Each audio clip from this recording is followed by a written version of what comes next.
Hello students, कैसे हो आप सब? ठीक है। तो हमने क्या कंप्लीट किया था? पहले अपन ने अपने हार्ट का पूरा कंप्लीट कर लिया है, कैसे कंडक्शन होता है, ठीक है, इम्पल्स वगैरह कैसे ट्रैवल होती है, इलेक्ट्रिक करंट जनरेट होता है, एवरीथिंग हमने कंप्लीट कर लिया है। अब हम देखेंगे disorder related to heart and circulation. ठीक है, मतलब हार्ट से रिलेटेड और सर्कुलेशन से रिलेटेड क्या क्या डिजीजेज या डिसऑर्डर्स हो सकते हैं। सबसे पहले है एरिदमिया। ठीक है, जो हमने पहला उठाया है एरिदमिया। एरिदमिया मतलब क्या होता है? कोई रिदम है, उसमें फ्लक्चुएशन हो जाएगी। ठीक है, तो यहां पे क्या होगा? देयर इज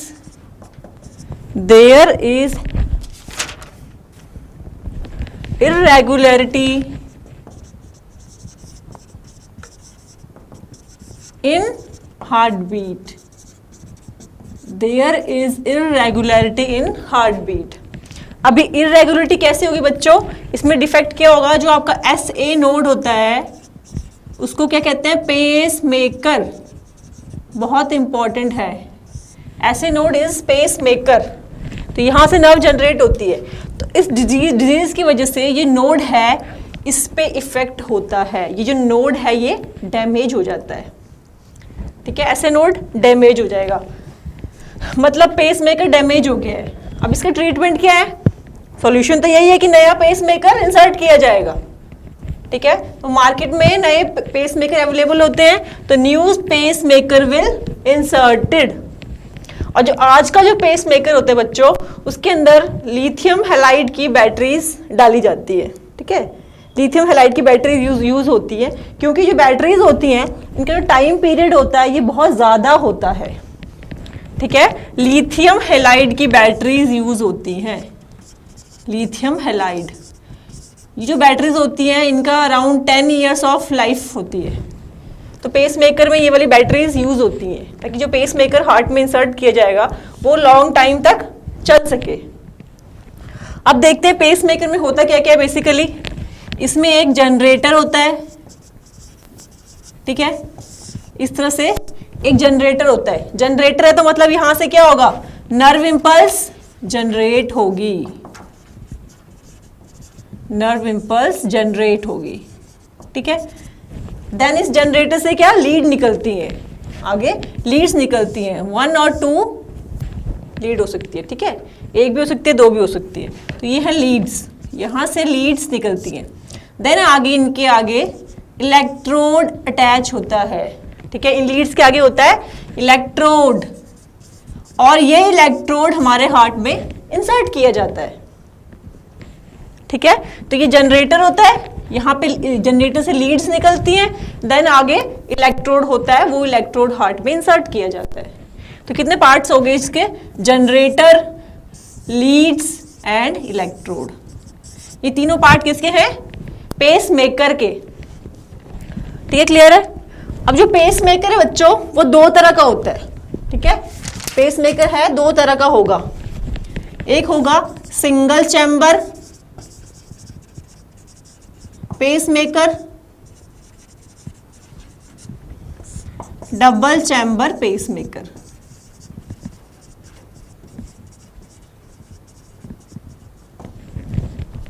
जो सिंगल चैम्बर पेस मेकर जो होगा वो क्या होगा? इसमें से मतलब एक ही लीड निकल रही है, एक ही लीड निकलेगी। क्यों? क्योंकि वो सिर्फ एक ही आपके जो हार्ट का चैम्बर है उसमें जाएगी। ठीक है, सिंगल चैम्बर है तो मतलब जो लीड निकल रही है वो सिंगल चैम्बर में ही जाएगी, वेदर इट इज ऑरिकल और वेंट्रिकल। इन दोनों में से एक ही चैम्बर में ये इलेक्ट्रोड इंसर्ट होगा। डबल चैम्बर में 2। ठीक है, डबल मतलब एक जो होगा ऑरिकल में जाएगी, एक वेंट्रिकल में। ठीक है, तो यहां पे 2 लीड निकलेंगे। ठीक है, तो 2 इलेक्ट्रोड्स हो गए, एक ऑरिकल में जाएगा, एक वेंट्रिकल में जाएगा। तो ये था आपका एरिदमिया। सेकंड है आपका हार्ट ब्लॉकेज। हार्ट ब्लॉकेज बच्चों कैसे होता है? जो आपका कंडक्टिंग सिस्टम होता है, ठीक है, जो आपका कंडक्टिंग सिस्टम होता है उसमें क्या क्या था आपका? SA node, AV node, then bundle of his किसके साथ में? पुरकिंजे फाइबर्स। ठीक है, तो जब ये जो कंडक्टिंग सिस्टम है ये जब डैमेज हो जाता है, ठीक है, तो क्या होता है? हार्ट ब्लॉकेज की कंडीशन अराइज होती है। ठीक है बच्चों, तो क्या होगा? This is due to abnormality in conducting system. अच्छा, कैसे? सपोज करियो जैसे अगर ऐसे नोड है वो डैमेज हो गया है, ठीक है, तो ऐसे नोड डैमेज हो गया तो ऐसे नोड क्या करेगा? काम नहीं करेगा, इसमें प्रॉब्लम है, ठीक है, तो it will also cause heart blockage. AV node की बात करें तो एवी नोड क्या करता है? फर्दर जो है कंडक्शन को ऑरिकल से वेंट्रिकल में ट्रांसफर करेगा, ठीक है, तो इसका डैमेज हो गया तो जो कंडक्शन है, ठीक है, जो कॉन्ट्रैक्शन है वो ऑरिकल से वेंट्रिकल तक नहीं जा पाएगा, ठीक है, तो it will also lead to heart blockage. Bundle of His में प्रॉब्लम होगी, देन क्या होगा? बंडल ऑफ हिस क्या करता है? नर्व इंपल्स को ऑरिकल से वेंट्रिकल तक लेके जा रहा है, ठीक है, तो वो पाथ भी क्या होगी? ब्लॉकेज हो सकती है उसका भी। तो इसमें दो कंडीशन अराइज हो सकती हैं, इसको हम बोलेंगे, प्रॉपर वर्ड जो हम बोलेंगे BBB, बंडल ब्लॉकेज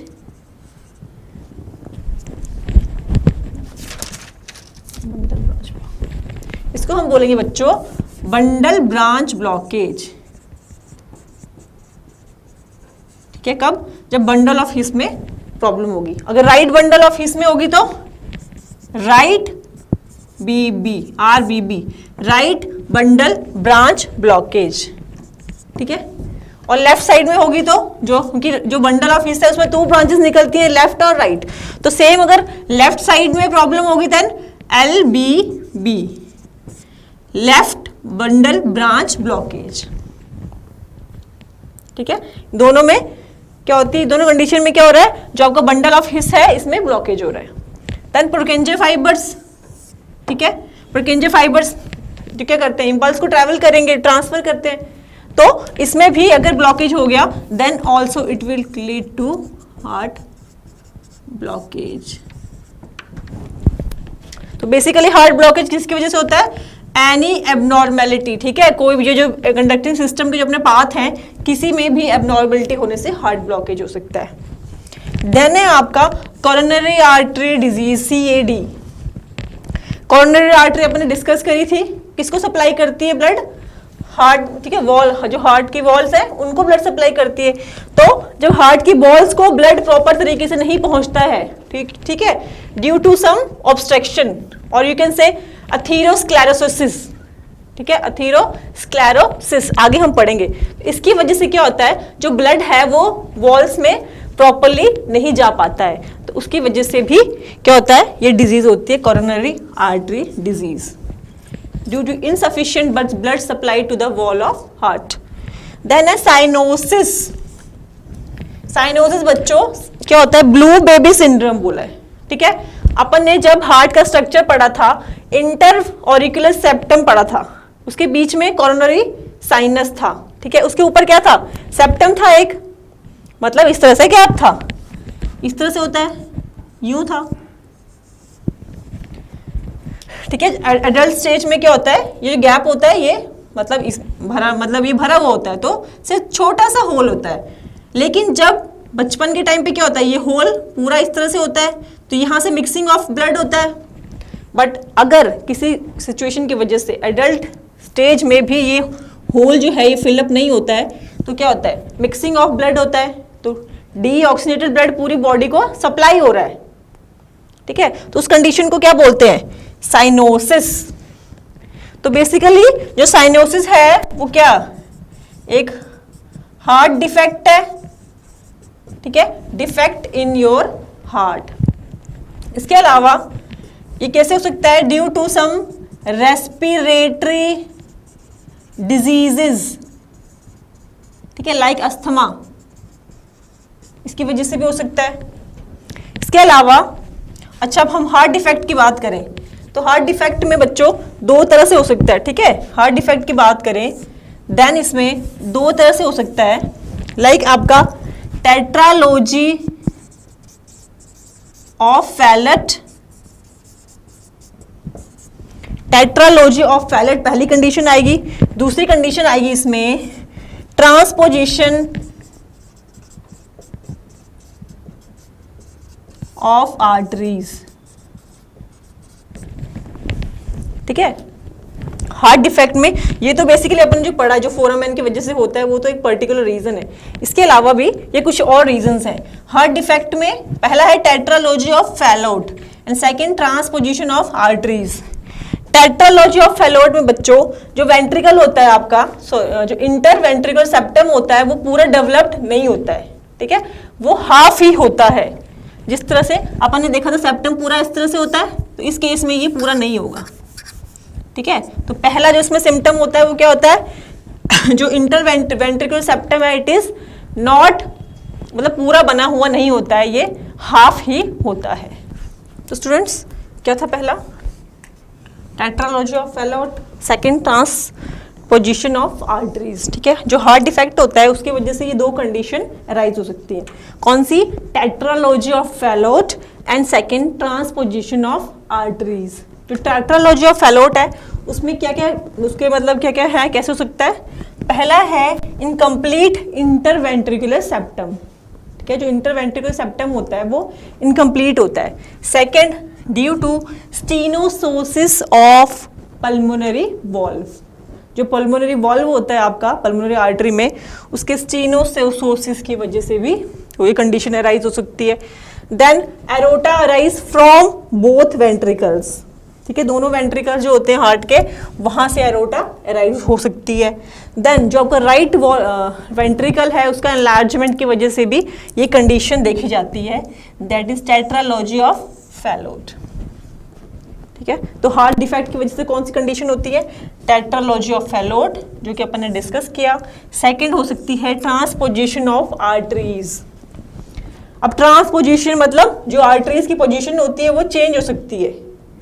अपन ने जब इस तरह से स्ट्रक्चर ऑफ हार्ट देखा था, इस तरह से 4 चैम्बर्स से, ठीक है, यहाँ से जो आपका ये कौन सा है, राइट वेंट्रिकल के लेफ्ट वेंट्रिकल।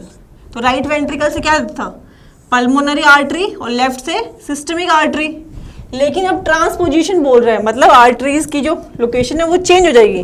तो जो राइट वेंट्रिकल है वहां से क्या निकलेगी, सिस्टमिक आर्टरी निकलेगी, एंड जो लेफ्ट वेंट्रिकल है वहां से पल्मोनरी आर्टरी निकलेगी। तो मतलब क्या हुआ, एक्सचेंज ऑफ ब्लड हो गया, तो डीऑक्सीनेटेड ब्लड क्या पूरी बॉडी पार्ट्स को सप्लाई हो जाएगा। ठीक है, जब आर्टरीज का पोजीशन में चेंज होगा तो क्या होगा, लंग्स के अंदर क्या जाएगा, ऑक्सीजनेटेड ब्लड चला जाएगा, और डीऑक्सीनेटेड ब्लड क्या है, बॉडी पार्ट्स में चला जाएगा, जिसकी वजह से क्या होगा, अपन देखते हैं डिस्कलरेशन, ब्लू कलर, बच्चे होते हैं उनके लिप्स भी ब्लू कलर के होते हैं, फिंगर्स ब्लू कलर के, पूरी स्किन उनकी ब्लू कलर की होती है। ठीक है, उनकी ग्रोथ जो होती है वो प्रॉपर तरीके से नहीं हो पाती है। वो सब कंडीशन किसकी वजह से, ट्रांसपोजिशन ऑफ आर्टरीज। तो इस तरह से हमने क्या डिस्कस किया, साइनोसिस और ब्लू बेबी सिंड्रोम। नेक्स्ट है आपका RHD, rheumatic heart disease. RHD बच्चों, सपोज करिए कोई पेशेंट है, कोई पर्सन है, उसको RHD फीवर हो जाता है। ठीक है, RHD फीवर, उस कंडीशन में क्या होगा, स्ट्रेप्टोकोकस बैक्टीरिया बॉडी में बनेंगे बहुत सारे, तो वो बैक्टीरिया क्या करेंगे, टॉक्सिन रिलीज करते हैं। ठीक है, वो बैक्टीरिया क्या करेंगे, टॉक्सिन रिलीज करेंगे जो आपके वॉल्व्स को इफेक्ट करेंगे। ठीक है, जो वॉल्व्स हैं उनको डैमेज करेंगे, जिसकी वजह से रिमेटिक हार्ट डिजीज देखने को मिलती है। ठीक है, जो स्ट्रेप्टोकोकस बैक्टीरिया होते हैं वो टॉक्सिन्स रिलीज करते हैं, जिसकी वजह से जो वॉल्व्स होते हैं हार्ट के उनको डैमेज होता है, उनमें प्रॉब्लम होती है। That is your RHD। Next है आपका कार्डियोमेगैली, मतलब excess enlargement of the heart, जो हार्ट है वो बहुत ज्यादा एनलार्ज हो जाता है। नेक्स्ट है डेक्स्ट्रोकार्डिया, बेसिकली आपका हेफ्ट जो हार्ट होता है वो लेफ्ट साइड पे पॉइंटेड होता है। ठीक है, लेकिन यहाँ पे क्या होगा, इस कंडीशन में जो हार्ट है वो लेफ्ट की जगह राइट साइड पे पॉइंटेड आउट होता है। ठीक है, जो लोकेशन ऑफ हार्ट है वो राइट साइड पे पॉइंटेड आउट होती है, तो उसको कहा जाता है डेक्स्ट्रोकार्डिया। देन है आपका आर्टीरियोस्क्लेरोसिस एंड अरिथ्रोस्क्लेरोसिस, आर्टीरियोस्क्लेरोसिस एंड अरिथ्रोस्क्लेरोसिस। जो आर्टीरियोस्क्लेरोसिस मतलब कोई वेसल है, ठीक है बच्चों, कोई वेसल है नॉर्मल, उसके अंदर इस तरह से ब्लॉकेज हो रहा है, ठीक है, ये ल्यूमेन है वेसल का, तो जो यहां से इस तरह से ब्लॉकेज हो गया है, ठीक है, जिसकी वजह से क्या हो रहा है, ब्लड यहां से जा तो रहा है, ठीक है, क्योंकि जो प्लेग बना है, ठीक है, जो मटेरियल बना है, इसकी वजह से जो भी अपन आगे डिस्कस करते हैं इसको, ठीक है, पहले आप इतना समझ लीजिए कि इस तरह से ब्लॉकेज होती है, but there is blood supply, मतलब ब्लड सप्लाई हो रही है ब्लड वेसल से, अभी भी इतना ज्यादा इफेक्ट नहीं करेगा, क्लियर है। आर्टीरियोस्क्लेरोसिस, और बेसिकली होता किसकी वजह से, due to deposition of calcium and fat in the blood vessels, ठीक है, इसकी वजह से deposition of, you can say fat and calcium in blood vessels, basically ये ब्लड वेसल की वॉल्स पे ही होता है, ठीक है। तो लेकिन ऐसा कहा जाता है, हम फैट की बात कर रहे हैं तो बेसिकली इसमें कोलेस्ट्रॉल को ही लिया जाता है कि कोलेस्ट्रॉल की वजह से होता है, लेकिन जो रीसेंट स्टडीज चल रही हैं उनमें ये माना जाता है कि कोलेस्ट्रॉल की वजह से कोई भी ब्लॉकेज नहीं हो सकता, ठीक है। तो अभी ये काम चल रहा है इसके ऊपर, they are not sure about that. तो फैट में, ठीक है, जैसे ग्लिसराइड है, मोनोग्लिसराइड फैट, ये सब इसके लिए रिस्पॉन्सिबल होते हैं, बट कोलेस्ट्रॉल के अभी इसका श्योरिटी नहीं होती है कि वो इसके लिए रिस्पॉन्सिबल होता है कि नहीं, बट स्टिल हमें रिजल्ट का पूरा पता नहीं है, तो हम इसमें क्या बोलेंगे, deposition of fat special including cholesterol, ठीक है। तो कोलेस्ट्रॉल एंड कैल्शियम की वजह से ये आर्टीरियोस्क्लेरोसिस की कंडीशन देखी जाती है। और ये क्या होता है, जो ब्लड वेसल्स होती हैं, ठीक है, तो इसकी वजह से ब्लड वेसल क्या होती है, थिक हो जाती है, थिक और हार्ड, ठीक है, ब्लड वेसल क्या होती है, थिक और हार्ड हो जाती हैं, रिजिड हो जाती है, ठीक है।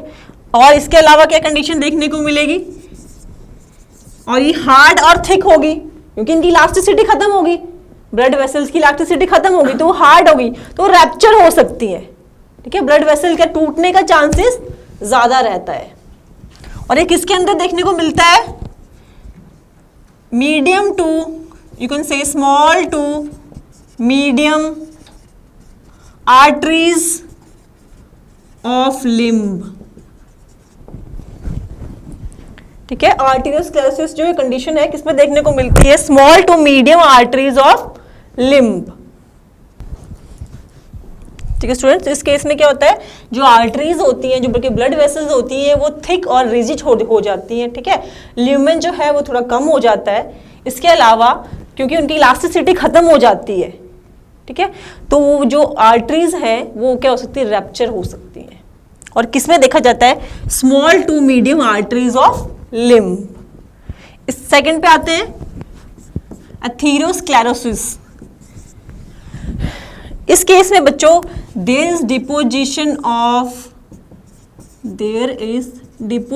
ऑफ फैट, ठीक है, इन द ब्लड वेसल्स,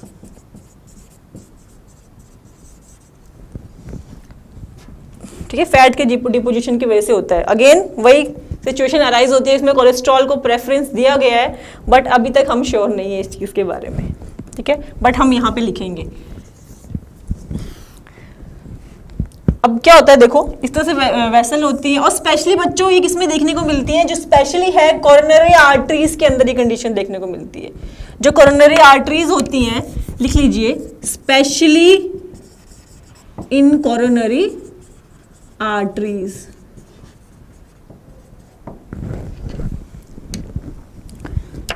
इस तरह से ब्लड वेसल है, ठीक है, यहाँ पे क्या हो रहा है, ये ब्लॉकेज इस, ठीक है, इस तरह से भर गया पूरा ये ब्लड, बट बहुत थोड़ी सी जगह मिलती है ब्लड को जाने के लिए, ठीक है, ब्लड को निकलने के लिए बहुत कम जगह मिलती है। तो ल्यूमेन क्या हो रहा है, इसमें बहुत कम हो चुका है, ठीक है, बहुत कम, और ये जो बन गया है इसको बोलते हैं plaque. There is formation of plaque. क्यों? क्योंकि जिस तरह से ब्लॉकेज हुई है इसके बाहर फाइब्रस लेयर बन जाती है, ठीक है, इस ब्लॉकेज के बाहर फाइब्रस लेयर बन जाती है, ठीक है, थिक फाइब्रस लेयर। इसके बाहर कौन सी लेयर है, ये दूसरे कलर से बनाती हूँ,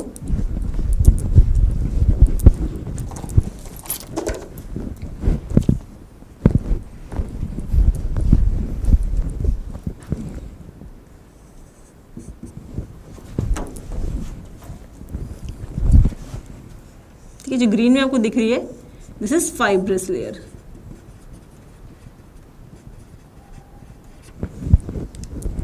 ठीक है, तो फैट के डिपोजिशन का हो गया, ठीक है, इस वेसल के अंदर फैट का डिपोजिशन हो रहा है, उसके ऊपर फाइब्रस लेयर है, इसकी वजह से क्या हो गया, ये प्लाक बन गया है एक, ठीक है, रिजिड प्लाक बन गया है। तो यहां से इवन ब्लड सप्लाई हो रही है बच्चों, but as compare to arteriosclerosis कम होगी, ठीक है। और जो आर्टेरियोस्क्लेरोसिस है किसके अंदर देखने को मिलेगी, इसके अलावा हम डिस्कस करें तो हमने इसमें देखा था small to medium arteries of limb, इसमें ये देखने को मिलेगी medium to large arteries of body, ठीक है, किसके अंदर देखने को मिलेगी, medium to large arteries of your body.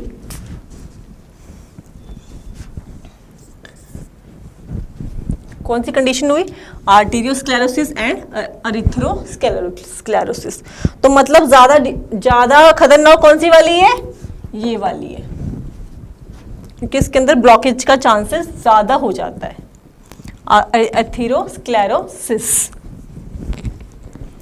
Next disorder देखते हैं, ischemia, then angina pectoris, and number 9 is your myocardial infarction,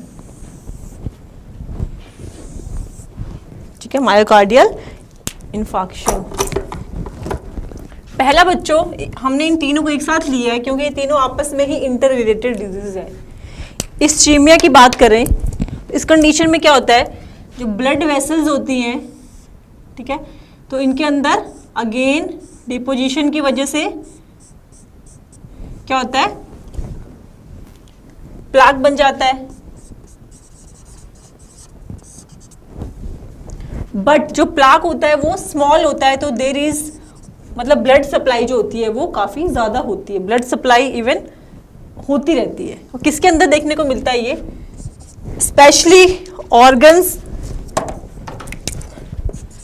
any organ of body, ठीक है, इंक्लूडिंग हार्ट। ये कंडीशन बॉडी के किसी भी ऑर्गन में हो सकती है इंक्लूडिंग हार्ट। इस तरह से क्या देखा अपन ने, ब्लड सप्लाई मतलब होती है, मतलब नॉर्मली होती है, और पेशेंट क्या होता है इसका हैबिचुअल हो जाता है, तो उसको इतना फील नहीं होता है। शुरू में जैसे प्रॉब्लम होती है उसको, ठीक है, चेस्ट पेन वगैरह होता है, वो कम अमाउंट में होता है, तो पेशेंट उसका हैबिचुअल हो जाता है, और जैसे धीरे धीरे जब तक वो एंजाइना पेक्टोरिस की कंडीशन नहीं आ जाती उसको इतना इफेक्ट नहीं होता है उसकी बॉडी पे। सेकंड, एंजाइना पेक्टोरिस, तो ये क्या है, ये एक मायोकार्डियल इस्चीमिया की कंडीशन होती है, ठीक है, myocardial ischaemia, it is a myocardial ischaemia condition. इसको सिर्फ एंजाइना के नाम से भी बोला जाता है, ठीक है, बेसिकली लोग इसको एंजाइना के नाम से ही प्रोनाउंस करते हैं। इसमें क्या होता है, मायोकार्डियल मसल्स, ठीक है, जो हार्ट के मायोकार्डियल मसल्स होते हैं उन पे इफेक्ट होता है, इस पे मायोकार्डियल मसल्स के ऊपर इफेक्ट होता है। अगेन इस तरह से ब्लड वेसल होती है, फैट का डिपोजिशन की वजह से क्या होता है, इस तरह से होता है, ठीक है, बाहर इस तरह से बाहर क्या होती है, फाइब्रस लेयर होती है, फाइब्रस लेयर। अगेन क्या हो रहा है, ये कंडीशन देखी तो इसमें ल्यूमन क्या था, थोड़ा ल्यूमन को जगह थी, इस कंडीशन में ल्यूमन का स्पेस और कम हो गया, मतलब ब्लड सप्लाई और थोड़ी रेस्ट्रिक्टेड हो गई, ठीक है, ब्लड सप्लाई जो है वो और कम होगी। अब इस कंडीशन में पेशेंट को ज्यादा प्रॉब्लम होगी, क्योंकि क्या हो रहा है, जब हार्ट को ब्लड सप्लाई कम होगी तो उसको ऑक्सीजन की डिमांड भी ज्यादा होगी, ठीक है, तो जब ब्लड सप्लाई कम है तो ऑक्सीजन, मसल्स को ऑक्सीजन भी नहीं मिल पा रही है, ठीक है, क्या हो रहा है, तो किसकी वजह से होती है condition, due to low blood supply and lack of oxygen, और you can say oxygen demand, इसकी वजह से ये कंडीशन अराइज होती है। बट सप्लाई जो है ब्लड की वो स्टॉप कंप्लीट नहीं होती है, अभी भी स्पेस होता है ल्यूमेन में ब्लड को सप्लाई करने के लिए। तो जो पेशेंट्स होते हैं बच्चों इस कंडीशन में, उनको ज़्यादा सीवियर पेन हो जाता है, ठीक है, उनके चेस्ट में बड़ा पेन होता है, नोजिया वॉमिटिंग की कंडीशन अराइज हो जाती हैं रिलेटेड टू लेफ्ट हैंड, ठीक है, जो आपका लेफ्ट हैंड है उसमें क्या होता है, ज़्यादा पेन होता है, लेफ्ट हैंड पे शूटिंग पेन अराइज हो सकता है, इसमें एंजाइना पेक्टोरिस की कंडीशन में।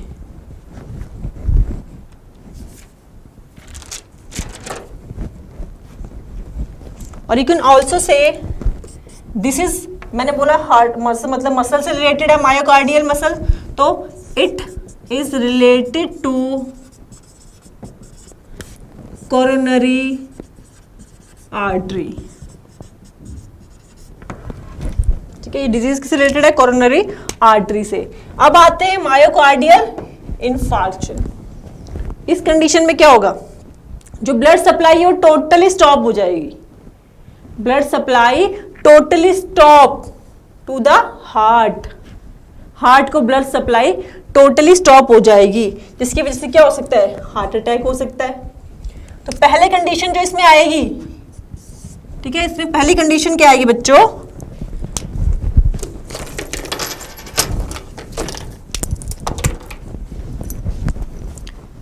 तो इसमें क्या होता है बच्चों, complete stoppage of heart working. तो सबसे ये तो लास्ट है, ठीक है, कंप्लीट स्टॉपेज। वो अब स्टार्टिंग कैसे होती है, पहले इसमें क्या होगा, अरिथ्रोस्क्लेरोसिस की कंडीशन होगी, या फिर सॉरी आर्टेरियोस्क्लेरोसिस एंड एथेरोस्क्लेरोसिस, ठीक है।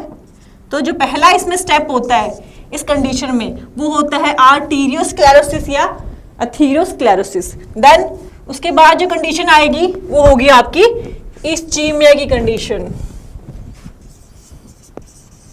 इस्चीमिया की कंडीशन अराइज हो जाएगी। देन इसके बाद complete blockage,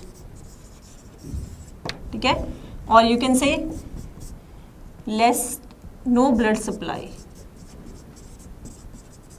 no blood supply. Then इसकी वजह से क्या होगा, हार्ट अटैक की कंडीशन बन जाएगी। तो सबसे डेंजर कौन सा है, मायोकार्डियल इन्फार्क्शन, ठीक है। और सबसे जो स्टार्टिंग कंडीशन होती है इस्चीमिया होगी, then angina pectoris, then your myocardial infarction. अब बच्चों अगर आपका इस्चीमिया जो है अगर इसकी क्रॉनिक कंडीशन हो जाए, ठीक है, इस्चीमिया अपनी क्रॉनिक कंडीशन में आ जाए तो क्या होगा, सप्लाई ऑफ हार्ट जो होगी वो कम होती जाएगी धीरे धीरे, ठीक है। तो जो ब्लड वेसल है, सपोज करिए ब्लड वेसल है, यहां पे अगेन डिपोजिशन ऑफ फैट, इसके बाहर जो एक कौन सी लेयर है, इसके बाहर एक लेयर पाई जाएगी, that is your fibrous layer.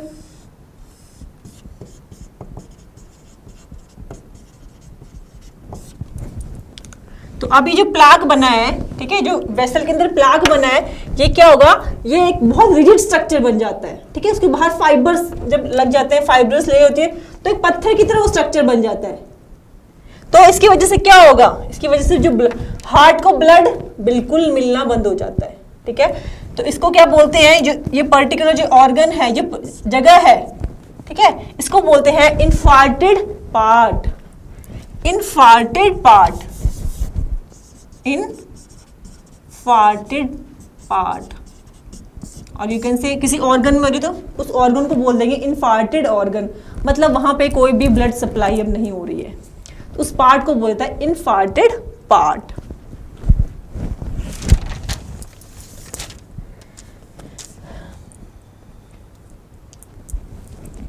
अब इन कंडीशन के रिस्क फैक्टर क्या क्या है, किस किस की वजह से हो सकती है कंडीशंस, ठीक है, ये आपने लिख लिया होगा, इसको मैं रिमूव कर रही हूं।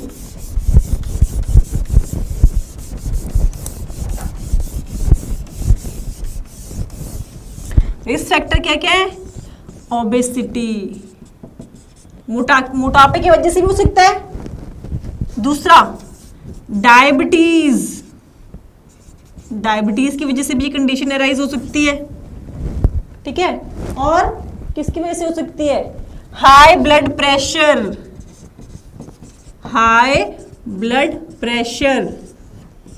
इसके अलावा क्या हो सकता है आपका, due to consumption of fat, ठीक है, ज्यादा फैट हम लेंगे तो उसकी वजह से क्या होंगी, ये सब क्या है, इसके रिस्क फैक्टर है, इनकी वजह से ये सारी हार्ट की कंडीशंस अराइज हो सकती है। किसकी वजह से, obesity, diabetes, high blood pressure, due to consumption of fat. तो स्टूडेंट्स ये सब जो हार्ट की कंडीशन है, ठीक है, हार्ट ब्लॉकेज वगैरह जब होती है, अब ये कंडीशंस जो हार्ट अटैक वगैरह होता है, तो उसको पता कैसे पड़ता है, ठीक है, कि इसकी जो ब्लड वेसल है उसके अंदर कुछ चीज अटक गई है, कैसे पता पड़ेगा, उसके लिए एंजियोग्राफी होती है, ठीक है, एंजियोग्राफी होती है। बेसिकली क्या होती है एंजियोग्राफी, एक होती है a radio, it is a radio autography, ठीक है, ये क्या है, रेडियो ऑटोग्राफी होती है। तो एंजियोग्राफी क्या होता है, एक डाई होती है, ठीक है, एक डाई होती है, ओपेक डाई, उस डाई को पेशेंट की ब्लड वॉल में इंसर्ट कर दिया जाता है। किस तरह से, सपोज करिए ये ब्लड वेसल है, ठीक है, इस तरह से, और यहां पे कोई ब्लॉकेज है, ठीक है, इस जगह पे ब्लॉकेज है, तो डाई इंसर्ट की उन्होंने, ऊपर से डाई डाली, ठीक है, तो डाई यहां सब जगह पहुंच गई, लेकिन वो इस जगह पे वो डाई नहीं जाएगी, क्योंकि यहाँ पे कोई चीज स्टक कर रही है, कोई चीज है, तो वो डाई इधर नहीं आएगी। अब इसको कैसे करेंगे, ये जो, क्योंकि जब ये डाई इंसर्ट की जाती है, ठीक है, तो सारा जो चेकिंग होता है वो मॉनिटर पे होता है, ठीक है, मॉनिटर को अटैच किया जाता है, देन ये डाई इंसर्ट की जाती है, ठीक है, फिर जो भी चीजें हो रही है अंदर वो उस मॉनिटर पे क्लियरली शो होती है। फिर यहाँ पे सपोज किया अपन ने, यहाँ पे ब्लॉकेज है, तो यहाँ पे डाई नहीं जाएगी, तो मतलब पता पड़ जाएगा कि ये जगह है जहाँ पे क्या है, प्लाक है, ठीक है, जहाँ पे क्या है, प्लाक है। तो क्या किया जाता है, एंजियोप्लास्टी की जाती है, पहली की जाती है एंजियोप्लास्टी, सेकेंड केस होता है इसमें बाईपास सर्जरी, बाईपास सर्जरी। जो पहला ऑप्शन होता है वो होता है एंजियोप्लास्टी। एंजियोप्लास्टी मतलब जो ब्लड वेसल है इस तरह से, तो जो प्लाक बना है, ठीक है, इस तरह से बना है प्लाक, तो अभी भी मतलब वो प्लाक थोड़ा कम है, अभी भी ब्लड सप्लाई की जगह है, ठीक है, तो वो प्लाक थोड़ा कम है, उस कंडीशन में क्या किया जाता है, एंजियोप्लास्टी, मतलब ब्लड सप्लाई बहुत कम है लेकिन, ठीक है। और जब बाईपास सर्जरी मतलब टोटली 90 से 100% तक ब्लड सप्लाई खत्म हो जाती है, तब कोई ऑप्शन नहीं बचता है उनके पास, तब वो बाईपास सर्जरी करते हैं। तो एंजियोप्लास्टी में हम देखें, इसमें दो कंडीशन में की जाती है, ठीक है, पहला होता है बैलून के थ्रू, दूसरा स्टंट के थ्रू, ठीक है, बैलून के थ्रू और स्टंट के थ्रू। जो पेशेंट का हार्ट होता है उसमें क्या कैथेटर इंसर्ट किया जाता है, ठीक है।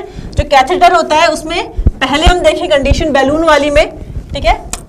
सपोज करिए ये है आपकी ब्लड वेसल, इस तरह से ये प्लाक है,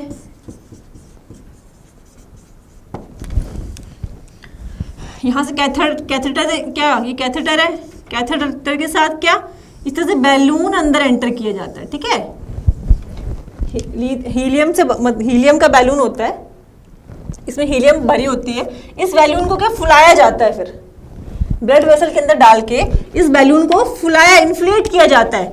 जब भी बैलून इन्फ्लेट करेगा तो ये प्लाक क्या होगा, टूट जाएगा, ठीक है। ऐसी कंडीशन है कि टूट जाएगा और जो ल्यूमेन है वो वापस नॉर्मल हो जाएगा।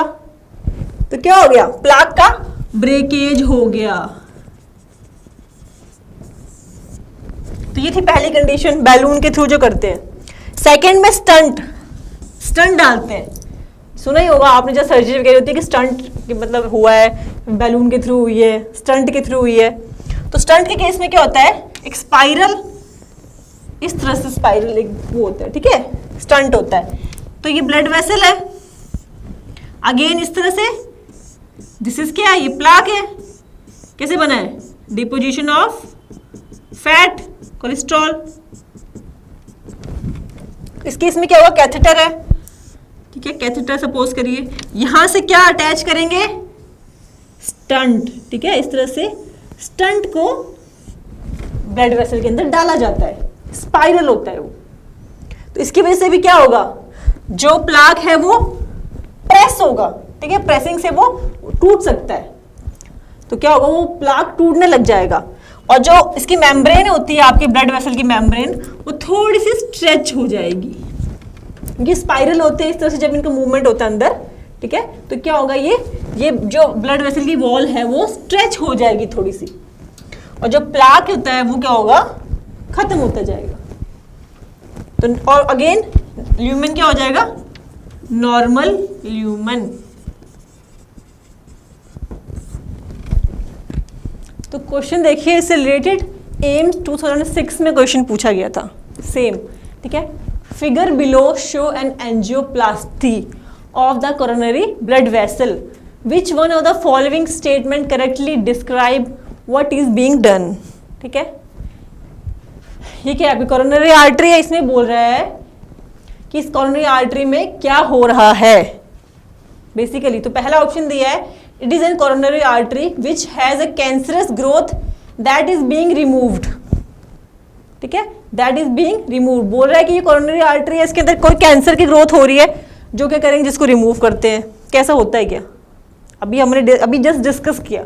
सेकंड बोल रहा है, it is a coronary artery which is blocked bye plaque and the same is being cracked, ठीक है। मतलब ये कोरोनरी आर्टरी है एक, जिसके अंदर क्या है, प्लाक है, ठीक है, वो प्लाक से ब्लॉक हो गई है और and the same is being cracked, वो बाद में क्या क्रैक हो जाती है उसकी वजह से। थर्ड बोल रहा है, it is a coronary artery in which the defective valves are being opened. इसमें वॉल्व का कहीं आपको दिख रहा है, वॉल्व से कोई लेना देना लग रहा है इस क्वेश्चन का, कहीं भी नहीं है। देन बोल रहा है, it is a coronary when blocked by A parasite that is blood fluke that is being removed. तो क्या सही लग रहा है आपको, अभी जस्ट हमने पढ़ा। तो answer B is the correct one, मतलब it is a coronary artery which is blocked by a plaque and the same is being cracked, ठीक है। वो क्या हो रहा है, उस प्लाक की वजह से वो आर्टरी क्या हो सकती है, क्रैक हो सकती है, ठीक है स्टूडेंट। तो क्या ये कोरोनरी आर्टरी है, ठीक है।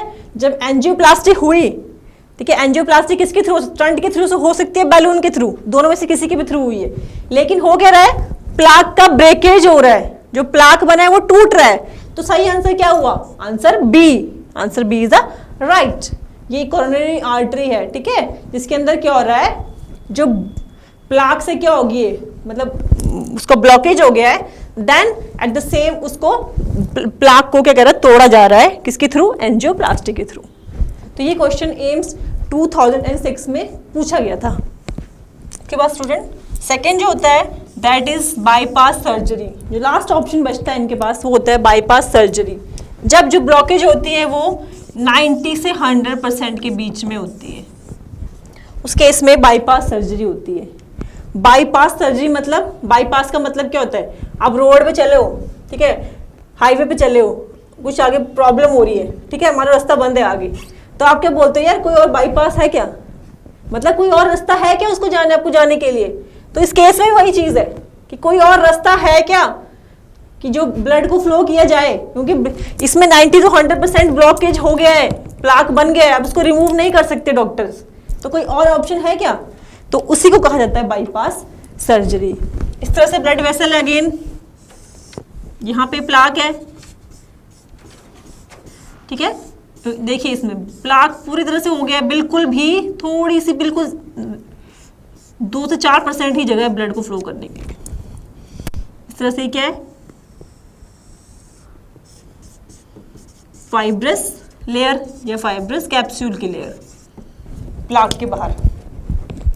अब क्या होगा यहाँ पे, ठीक है, क्योंकि यहां से तो ब्लड सप्लाई होगी नहीं, तो बच्चों ये जो आपकी आर्टरीज होती हैं, ठीक है, यहां से इसको कंस्ट्रक्ट करके एक बाईपास रास्ता निकाला जाता है इस तरह से,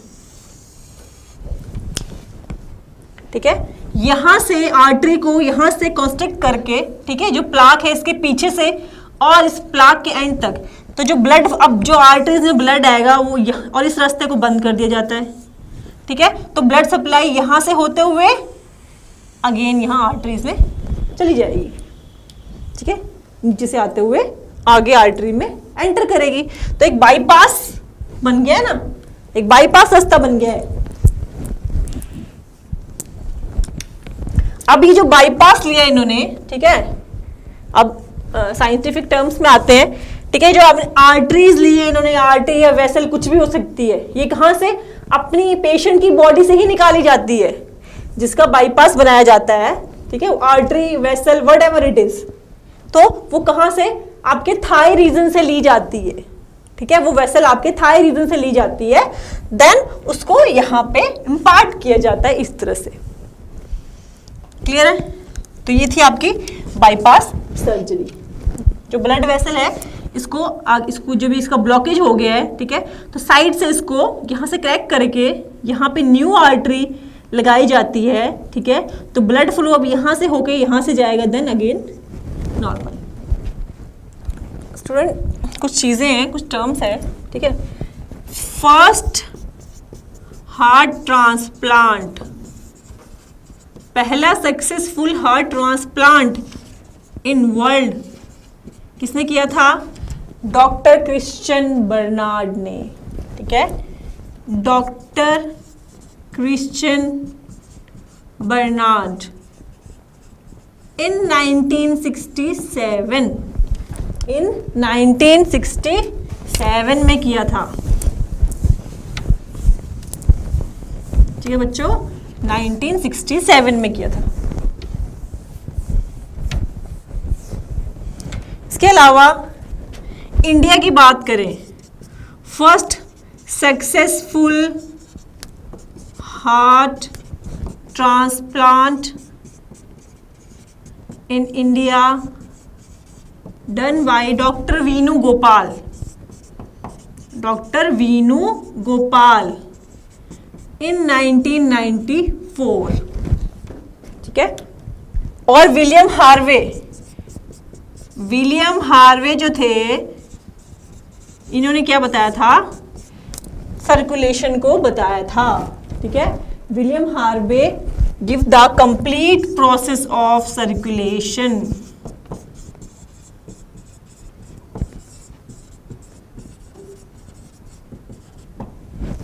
ठीक है बच्चों, तो एग्जाम पॉइंट ऑफ व्यू से कुछ टर्म, मतलब कुछ नाम है जो आपको पता होने चाहिए। फर्स्ट हार्ट ट्रांसप्लांट वर्ल्ड में किसने किया था, डॉक्टर क्रिश्चियन बर्नार्ड ने 1967 में किया था। सेकंड जो है first successful heart transplant India, doctor Venu Gopal in 1994। और विलियम हार्वे जो थे, ठीक है, इन्होंने कंप्लीट प्रोसेस ऑफ सर्कुलेशन दिया था। तो सर्कुलेशन किसने दिया था, विलियम हार्वे ने दिया था। ठीक है, तो हमने पूरा कंप्लीट स्टडी कर लिया किसका, आपने देखा सारी ब्लड वेसल्स में किस तरह से ब्लॉकेज होती है, किस तरह से क्या होता है, ठीक है, हार्ट अटैक की कंडीशन अराइज होती है और हार्ट ब्लॉकेज होता है, तो ये सब कंडीशन अपन ने स्टडी कर ली। तो स्टडी ऑफ ब्लड वेसल्स क्या हुआ, एंजियोलॉजी, ठीक है, स्टडी ऑफ ब्लड वेसल्स को कहते हैं एंजियोलॉजी, क्लियर है। अब हम देखेंगे ईसीजी, इलेक्ट्रोकार्डियोग्राफ। तो उससे पहले एक क्वेश्चन आप देख लीजिए इधर, thickening of arteries due to cholesterol deposition is, क्या कहेंगे उसको, thickening of arteries due to cholesterol deposition. पहला है आर्टीरियोस्क्लेरोसिस या रिमेटिक हार्ट आरएचडी या ब्लड प्रेशर या कार्डिक अरेस्ट। तो हम ये कब आया था, एम्स 2007 में क्वेश्चन पूछा गया था। तो क्या अपन ने पढ़ा ना अभी, thickening of arteries due to cholesterol is arteriosclerosis, arteriosclerosis, क्योंकि रिमेटिक हार्ट डिजीज तो मैंने क्या कहा था, स्ट्रेप्टोकोकस बैक्टीरिया आता है, ठीक है, वो टॉक्सिन्स रिमूव करता है, रिलीज करता है, देन क्या होता है, जो वॉल्स होते हैं वो डैमेज हो जाते हैं, तो ये वो कंडीशन तो नहीं है। ब्लड प्रेशर क्या इससे मिलता है क्या, नहीं। Then cardiac arrest, cardiac arrest मतलब हार्ट अटैक, एकदम से अटैक आ जाना, तो वो भी इससे, ये उससे लिंक्ड करता है, बट जो पहला आंसर, जो पहला प्रेफरेंस दिया जाएगा वो इसको ही दिया जाएगा, दैट इज आर्टीरियोस्क्लेरोसिस, ठीक है। इलेक्ट्रोकार्डियोग्राम, इसको और क्या बोलते हैं, इसको ईकेजी भी कहा जाता है बच्चों, ठीक है, ईकेजी, इलेक्ट्रोकार्डियोग्राम। अब इसमें पहले आपको दो टर्म्स के बीच में डिफरेंस समझना जरूरी है, ठीक है, that is your electrocardiogram and electrocardiograph. इन दो टर्म्स के बीच में डिफरेंस समझना बहुत जरूरी है इसको शुरू करने से पहले। क्यों, क्योंकि बच्चे सोचते हैं कि इलेक्ट्रोकार्डियोग्राफ बोल रहे हैं तो मतलब वो कोई ग्राफ बनाएगा, ठीक है, जो भी हार्ट का एक्टिविटी है उनका ग्राफ बनेगा, बट यहाँ पे उल्टा होता है, ठीक है। जो इलेक्ट्रोकार्डियोग्राम होता है बच्चों, वो होता है graphical representation of the electrical activity of the heart, और जो ग्राफ होता है, इलेक्ट्रोकार्डियोग्राफ एक मशीन होती है, ये कोई ग्राफ नहीं होता है, एक मशीन होती है, ठीक है। तो इलेक्ट्रोकार्डियोग्राम को कैसे लिखेंगे, it is the graphical representation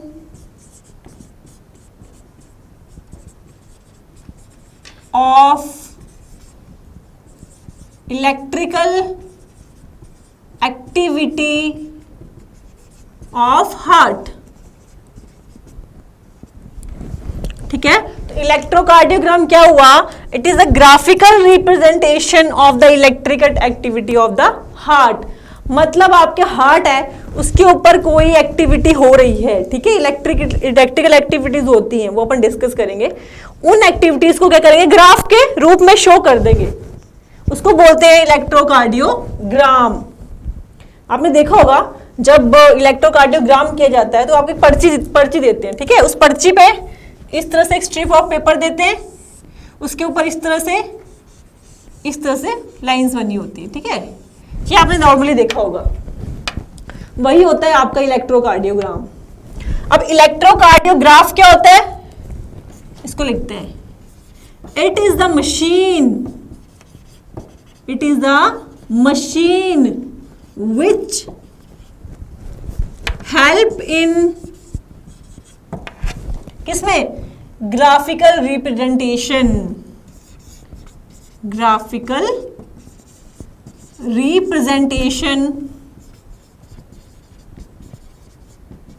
of electrical activity of heart,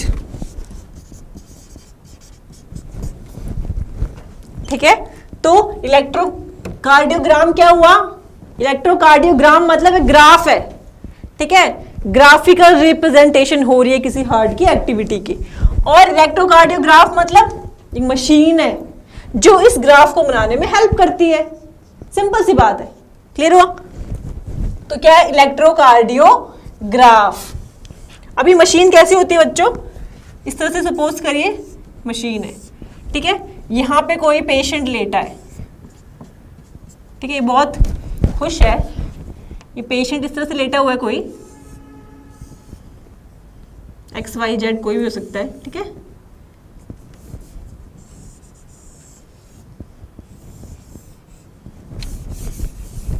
भाई तुम्हारी टांगे किधर जा रही हैं? बहुत दुबला सा है, ठीक है, कोई पेशेंट है ये।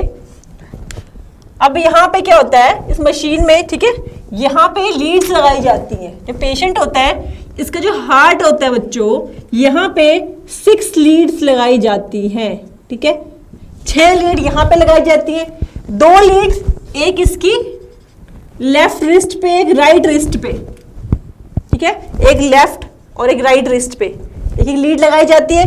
देन एक लेफ्ट जो लेग होती है इसकी, यहाँ पे एक लीड लगाई जाती है। क्लियर हुआ? कितनी? कहीं भी नहीं लगाई जाती है, देख लो जगह कहाँ कहाँ लगाई जाती है। हार्ट पे 6 लीड्स, ठीक है, क्योंकि जो इलेक्ट्रिकल एक्टिविटी हो रही है उसकी वजह से क्या हो रहा है, पूरी बॉडी में करंट पास हो रहा है, ठीक है। जब हार्ट के अंदर इलेक्ट्रिकल एक्टिविटी हो रही है, हार्ट पंप कर रहा है, क्या कॉन्ट्रैक्ट और रिलैक्स कर रहा है, तो उसकी वजह से क्या हो रहा है, हार्ट में एक इलेक्ट्रिकल एक्टिविटी हो रही है, तो उसकी वजह से पूरी बॉडी पे, पूरी स्किन पे वाइब्रेशंस होती है, करंट फ्लो करता है, जिसको हम नॉर्मली टच करके नहीं बता सकते कि भाई इसको अभी करंट लग रहा है। किसी इंसान से करंट थोड़ी ना लगता है, वो तो जब इन लीड्स को लगाया जाता है, ठीक है, ये लीड्स लगाई जाती हैं इस तरह से। 6 लीड्स कहाँ पे होती है? आपके हार्ट में एक लीड राइट, आपके रिस्ट पे, एक लेफ्ट पे और एक लेफ्ट लेग पे, ठीक है। तो इस तरह से 6 लीड्स निकाली जाती है।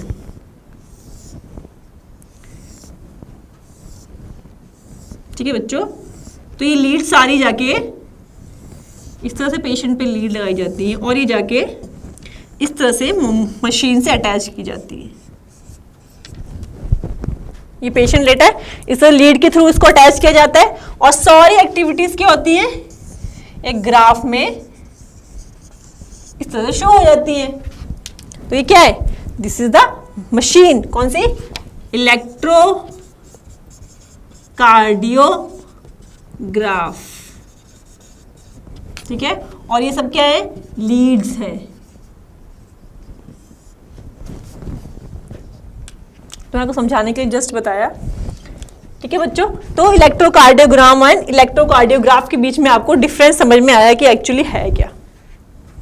अब देखते हैं ग्राफिकल रिप्रेजेंटेशन जो होती है वो किस तरह से होती है, ठीक है। सबसे पहले आपको पता होना चाहिए what is electric activity. Electric activity basically है क्या?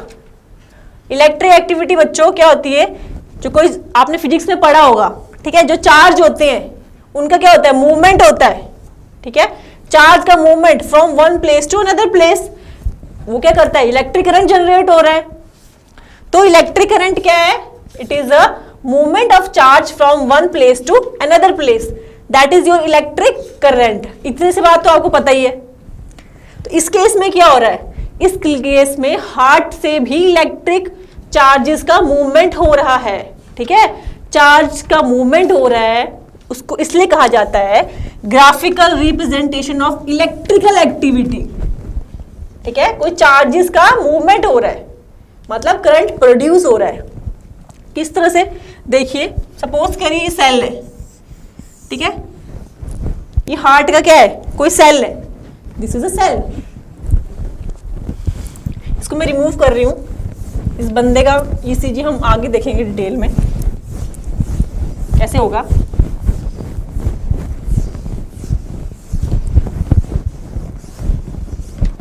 ठीक है स्टूडेंट्स, ये सेल है, ठीक है, मसल सेल है कोई।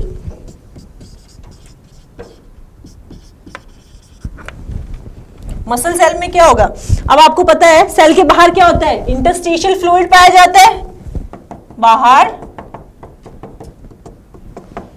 ये है इंटरस्टिशियल फ्लूइड,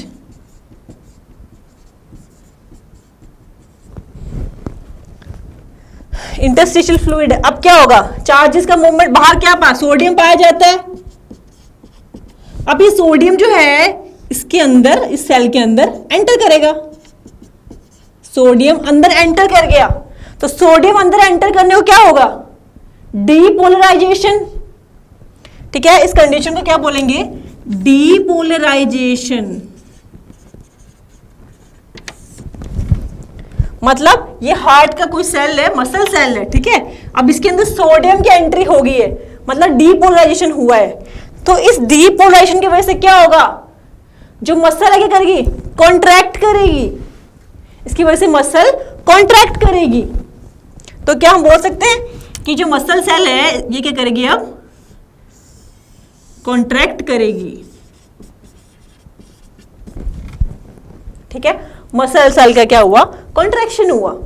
पर समझने वाली बात सबसे इंपॉर्टेंट क्या है, जैसे सोडियम अंदर आया सेल के अंदर, वैसे तो ये मसल कॉन्ट्रैक्ट नहीं करेगी कि भाई एकदम से सोडियम अंदर आ गया, अब मुझे एकदम से कॉन्ट्रैक्ट करना है, भाई मेरे को रूल फॉलो करना है, मेरे को ऑर्डर आ गया है, ऐसा नहीं होगा। क्यों, क्योंकि यहां पे एंडोप्लाज्मिक रेटिकुलम होगा, ये सोडियम एंडोप्लाज्मिक रेटिकुलम में आएगा, देन एंडोप्लाज्मिक रेटिकुलम से क्या रिलीज होगा, कैल्शियम। ठीक है, देन ये कैल्शियम को रिलीज करेगा, और जब ये कैल्शियम रिलीज होगा तभी तो ये मसल कॉन्ट्रैक्ट होगा। ठीक है, तो जो ये डीपोलराइजेशन और कॉन्ट्रैक्शन के बीच में एक टाइम लैप होता है, ठीक है, गैप होता है, there is a time lapse between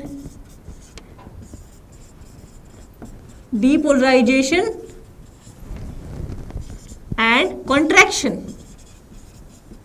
ठीक है, एक टाइम हो रहा है, टाइम गैप हो रहा है। पहले क्या हुआ, डीपोलराइजेशन हुआ, सपोज करिए ऑरिकल का डीपोलराइजेशन हो रहा है यहाँ पे। ठीक है, उस डीपोलराइजेशन का रिजल्ट क्या है, डीपोलराइजेशन का रिजल्ट क्या है, कॉन्ट्रैक्शन। उसके बाद कॉन्ट्रैक्शन हुआ, अब वो कॉन्ट्रैक्ट हो गया मसल, उसके बाद क्या, वो वापस बोलेगा भाई बहुत कॉन्ट्रैक्ट हो गया, मेरे को आप छोड़ दो, वो वापस रिलैक्स करना चाहेगा। ठीक है, वो वापस क्या करना चाहेगा, रिलैक्स करना चाहिए उसको। तो सिग्नल कौन दे, क्या सिग्नल मिलेगा उसको, पोटेशियम यहां से बाहर निकलेगा। सेल के अंदर क्या बहुत सारा पोटेशियम पाया जाता है, तो पोटेशियम जब बाहर निकलेगा, उसको सिग्नल मिला, ठीक है, सेल को पोटेशियम बाहर निकला, तो क्या हुआ, रीपोलराइजेशन।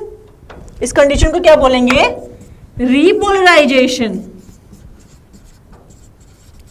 रीपोलराइजेशन हुई, इसकी वजह से क्या होगा, मसल सेल अगेन नॉर्मल हो जाएगा, अगेन वो नॉर्मल कंडीशन में आ जाएगा। तो समझिए दोबारा, जब सोडियम अंदर गया सेल के अंदर, ठीक है, तो क्या हुआ, डीपोलराइजेशन हो, उसको बोलते हैं डीपोलराइजेशन। लेकिन उसकी थोड़ी देर बाद क्या हुआ, मसल कॉन्ट्रैक्ट हुआ। उसको डीपोलराइजेशन क्या हुआ, बेसिकली एक सिग्नल मिल रहा है सेल को। ठीक है, डीपोलराइजेशन मतलब एक सेल को सिग्नल मिल रहा है कि तुम अब कॉन्ट्रैक्ट करो, तो इस डीपोलराइजेशन का रिजल्ट क्या है, कॉन्ट्रैक्शन। ठीक है, अब कॉन्ट्रैक्ट हो गया, अब सेल वापस नॉर्मल कंडीशन में आना चाहेगा, तो उसका क्या होगा, उसको क्या सिग्नल मिलेगा, रीपोलराइजेशन का सिग्नल होगा, मतलब पोटेशियम आयन सेल से बाहर निकलेंगे। फिर उसका रिजल्ट क्या होगा, रीपोलराइजेशन का रिजल्ट होगा रिलैक्सेशन ऑफ सेल। ठीक है, तो रिलैक्सेशन ऑफ सेल। इसलिए इतना फोकस कर रही हूं ताकि आप कंफ्यूज नहीं हो, आप ये नहीं सोचो कि डीपोलराइजेशन मतलब वो मसल कॉन्ट्रैक्ट हो गया, इसका मतलब ये नहीं है। वो डीपोलराइजेशन एक सिग्नल है बच्चों, ठीक है, वो हार्ट को एक सिग्नल मिल रहा है कि अब तुम कॉन्ट्रैक्ट करो। ठीक है, उसी तरह से फिर रीपोलराइजेशन का सिग्नल मिलता है कि तुम अब रिलैक्स करो। तो एक टाइम गैप होता है दोनों के बीच में। क्लियर है? तो अब हम देखें हार्ट के अंदर क्या कौन कौन सी एक्टिविटीज होती हैं, बेसिकली 4 एक्टिविटीज, और ये बहुत इंपॉर्टेंट टॉपिक है एग्जाम पॉइंट ऑफ व्यू से, ईसीजी। पहली एक्टिविटी क्या हो रही है, ऑरिक्यूलर डीपोलराइजेशन। ठीक है बच्चों, पहली एक्टिविटी जो हार्ट के अंदर होगी, ऑरिक्यूलर डीपोलराइजेशन। इसकी वजह से क्या होगा, मसल सेल कॉन्ट्रैक्ट करेगा। ठीक है, it will result in contraction. है, डीपोलराइजेशन का रिजल्ट होगा कॉन्ट्रैक्शन। देन क्या होगा, ऑरिक्यूलर रीपोलराइजेशन, और इस रीपोलराइजेशन का रिजल्ट क्या होगा, रिलैक्सेशन। इसका रिजल्ट होगा रिलैक्सेशन। सेम वेंट्रिकल्स के साथ, तो ये दूसरी एक्टिविटी हुई। थर्ड एक्टिविटी जो होती है कार्डिक साइकिल के अंदर, दैट इज वेंट्रिक्यूलर डीपोलराइजेशन। इसका रिजल्ट क्या होगा, अगेन कॉन्ट्रैक्शन। इसका रिजल्ट होगा again contraction of ventricles. Then number fourth last है जो वेंट्रिकुलर रीपोलराइजेशन। वेंट्रिकुलर रीपोलराइजेशन, ठीक है बच्चों।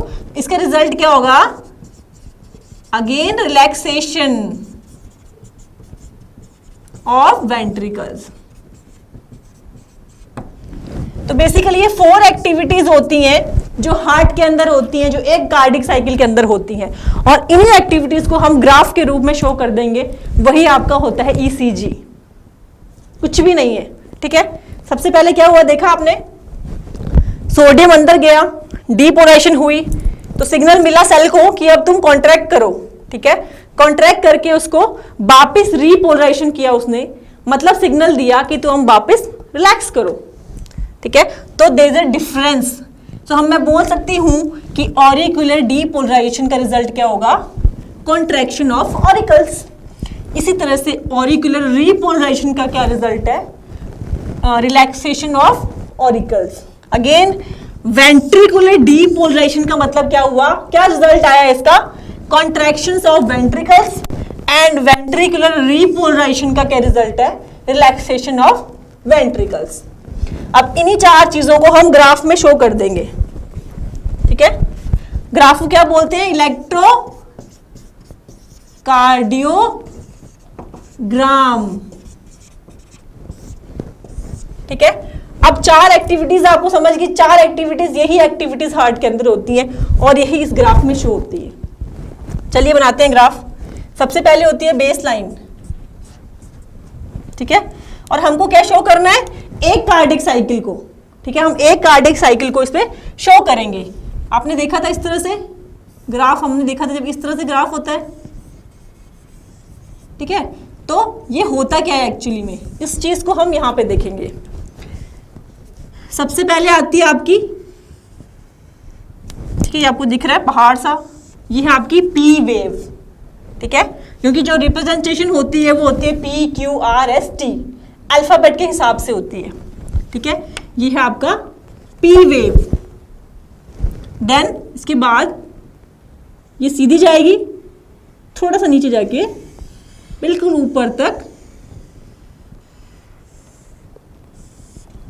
ठीक है बच्चों। अब देखते हैं क्या है, ये है पी वेव, ये है क्यू वेव, RST, ठीक है। तो यही तक अपनी एक कार्डिक साइकिल है। इसके बाद अगेन फिर पी स्टार्ट हो जाता है, अगेन सेम आगे चालू हो जाता है। अब पी वेव क्या रिप्रेजेंट करती है, पी वेव रिप्रेजेंट करती है ऑरिकुलर डीपोलराइजेशन, ठीक है। लिख लीजिए, पी वेव क्या शो करती है, ऑरिकुलर डीपोलराइजेशन, मतलब ऑरिकल्स का कॉन्ट्रैक्शन, ठीक है। पी वेव शो करती है ऑरिकुलर डीपोलराइजेशन। देन आते हैं, अब ये पी वेव यहां पे खत्म हो रही है, देन यहां से ये नीचे दिख रहा है आपको, इस तरह से होता है ये क्यू, ठीक है, QRS, ये एक कॉम्प्लेक्स है, ठीक है, एक ही इंपल्स है ये। तो एग्जाम में पूछ सकते हैं QRS जो है वो क्या है, तो एक ही इंपल्स है। QRS जो है वो सिंगल इंपल्स है, ठीक है, इसको बोलते हैं QRS कॉम्प्लेक्स। अब QRS कॉम्प्लेक्स क्या, ये हो रहा है बच्चों वेंट्रिकुलर डीपोलराइजेशन, अब आप बोलोगे मैम पी वेव में आप बोल रहे हो कि ऑरिकुलर डीपोलराइजेशन हो रहा है, तो सेकंड में आप बोल रहे हो क्यू आर एस कॉम्प्लेक्स में वेंट्रिकुलर डीपोलराइजेशन बोल रहे हो, तो वेंट्रिकुलर रीपोलराइजेशन कहाँ चला गया? ठीक है, तो ऑरिकल जो ऑरिकल्स हैं वो कॉन्ट्रैक्ट हुए हैं और रिलैक्स भी तो होंगे, लेकिन इस ग्राफ में वो हम शो नहीं करते हैं। कभी भी इलेक्ट्रोकार्डियोग्राम जो ग्राफ होता है उसमें जो ऑरिकुलर रीपोलराइजेशन होता है वो शो नहीं होता है। क्यों नहीं होता है वो हम आगे डिस्कस करेंगे, उसका रीजन भी मैं आपको दूंगी। ठीक है, तो वेंट्रिकुलर डीपोलराइजेशन हुआ QRS, देन आपका T। ठीक है, सॉरी यहां बच्चों ये इस तरह से T, this is T, okay, this is T wave और ये यहां तक चलती है। क्लियर है, ये है T वेव। तो T वेव क्या रिप्रेजेंट कर रही है? T वेव रिप्रेजेंट करती है वेंट्रिकुलर रीपोलराइजेशन, वेंट्रिकुलर रीपोलराइजेशन मतलब जो वेंट्रिकल्स कॉन्ट्रैक्ट हुए हैं वो वापस रिलैक्स भी होंगे। तो पी वेव क्या शो करती है यहाँ पे? Auricular depolarisation. QRS कॉम्प्लेक्स ये सबसे लंबा सबसे ऊपर जाता है। ठीक है, वन कंप्लीट पल्स। ठीक है, QRS को क्या बोलेंगे? लिख लीजिए आप साथ में, इधर ही लिख लेते हैं, वन कंप्लीट पल्स।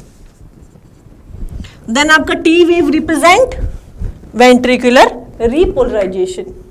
अब देखते हैं यहां से ऑरिकुलर रीपोलराइजेशन कहां गया। ठीक है, उसको ग्राफ में क्यों नहीं शो किया हमने? किसको? ऑरिकुलर रीपोलराइजेशन को हमने क्यों शो नहीं किया? आपको पता है ये हार्ट का स्ट्रक्चर है इस तरह से।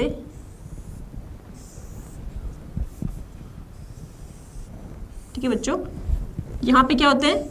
ऑरिकल्स, इधर ventricles, auricles, these are ventricles.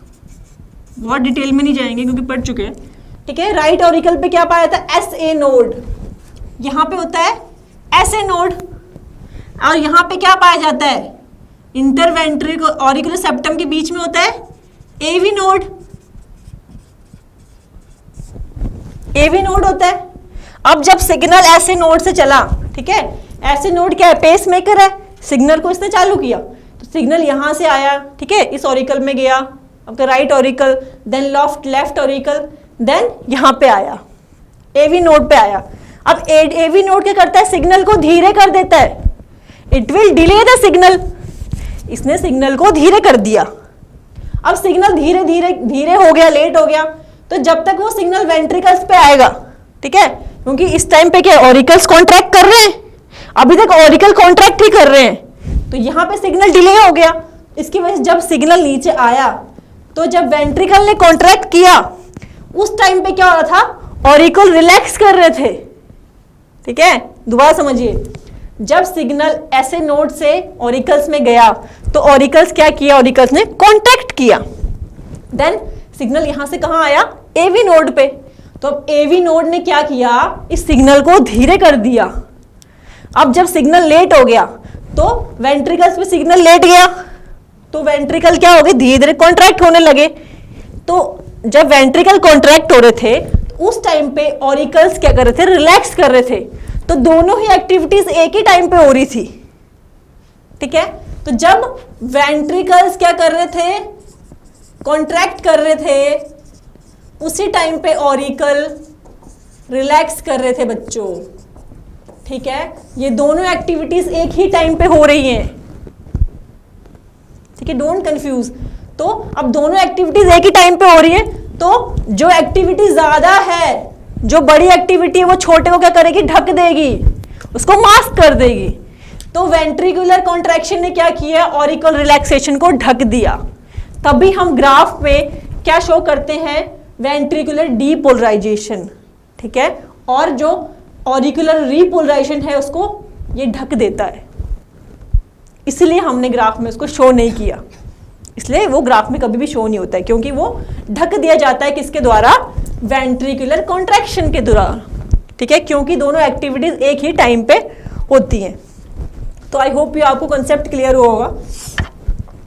इसके अलावा बच्चों बहुत समझने वाली चीज़, ठीक है, बहुत इंपॉर्टेंट चीज़ अभी डिस्कस कर रही हूँ आपके साथ। ये तो हमने एक जनरल देखा कि पी वेव में क्या मतलब, कब पी वेव में डिपोलेशन हो रहा है, कब क्या हो रहा है, लेकिन जो समझने वाली बात यहाँ पे है वो ये है, जब पी वेव है स्टूडेंट्स, इसको मैं क्लीन कर रही हूँ, जो पी वेव है आपके हाथों हाथ तो पी वेव को सिग्नल, ठीक है, पी वेव में क्या हुआ, स्टिमुलेशन मिला, तो एकदम से तो वो ऑरिकल कॉन्ट्रैक्ट करना चालू नहीं करेंगे, कुछ सिग्नल मिला है तो टाइम तो लेते हैं वो।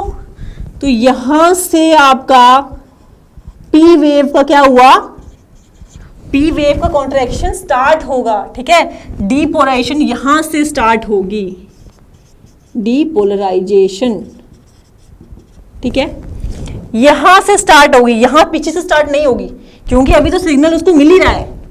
जब वो काम करना चालू करेगा, ठीक है, वो यहां से करेगा, देन यहां से गया वो इधर इधर इधर इधर यहां तक क्या होगा, पी वेव का डीपोलराइजेशन होगा। क्लियर हुआ?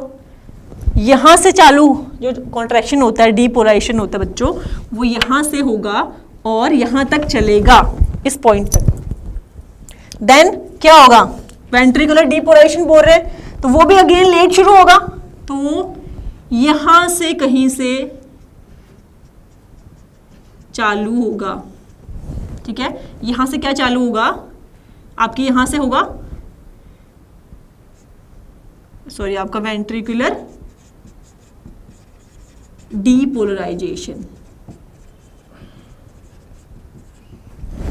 यहां से चालू हो, क्योंकि ये सिग्नल का ग्राफ है, ये ऑरिकल कॉन्ट्रैक्शन और वेंट्रिकल कॉन्ट्रैक्शन का ग्राफ नहीं है, ये ग्राफ सिग्नल्स का है, ठीक है, जो ग्राफ होता है ये सिग्नल का ग्राफ हो रहा है, सिर्फ ऑरिकल कॉन्ट्रैक्ट कर रहे हैं, वेंट्रिकल रिलैक्स कर रहे हैं, उसका ग्राफ नहीं है, ये एक्टिविटी जो वेव्स हैं उनका ग्राफ है, ठीक है, इसीलिए यहाँ पे जो है टाइमिंग वो लेट होती है।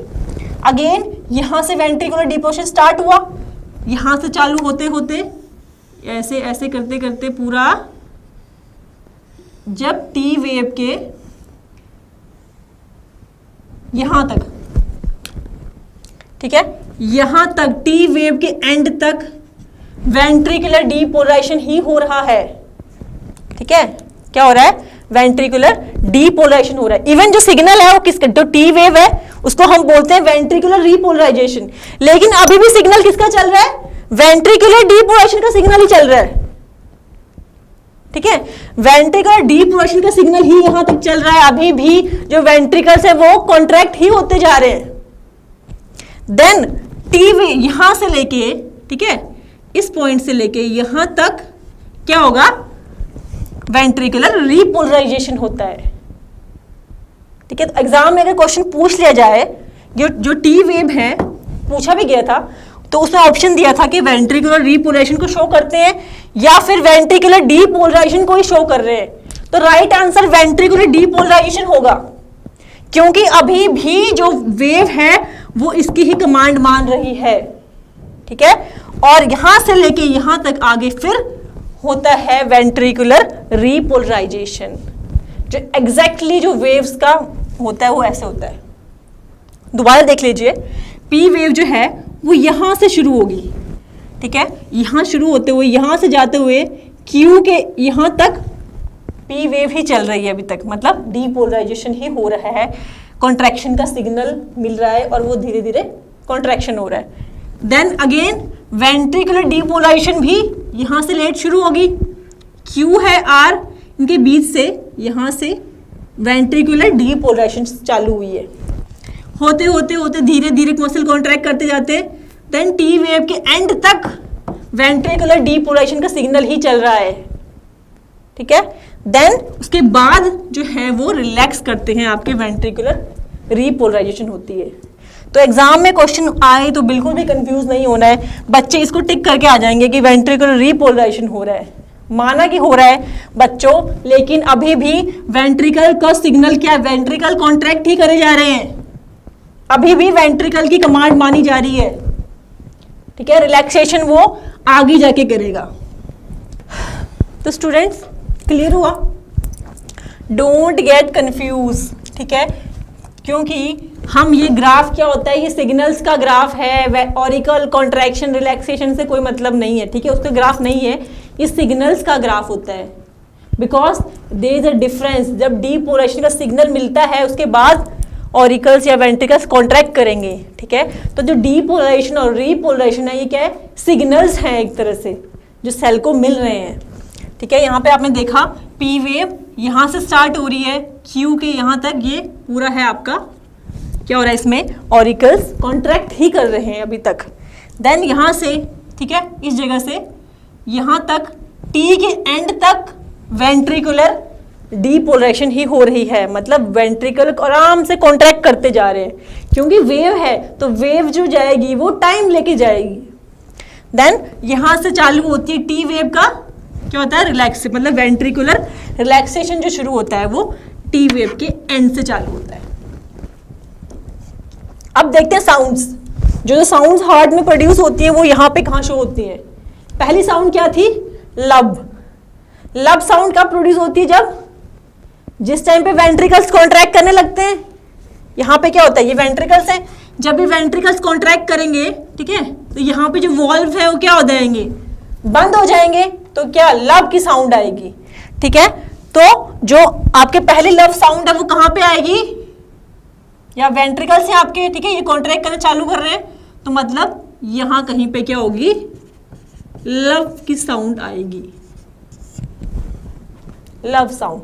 अब डब साउंड कब आती है, डब साउंड कब आती है, जब जो वॉल्व्स हैं वो क्लोज होते हैं, ठीक है, जब वॉल्व्स क्लोज हो जाते हैं, जो आर्टरी यहां से जो आर्टरीज निकलती है, पल्मोनरी आर्टरी और सिस्टमिक आर्टरी, इनके जब वॉल्व है जब वो बंद होते हैं तब क्या होता है, तब डब की साउंड आती है। तो वॉल्व कब बंद होते हैं, जब वेंट्रिकल्स क्या कहते हैं, रिलैक्स होने लगते हैं, ठीक है।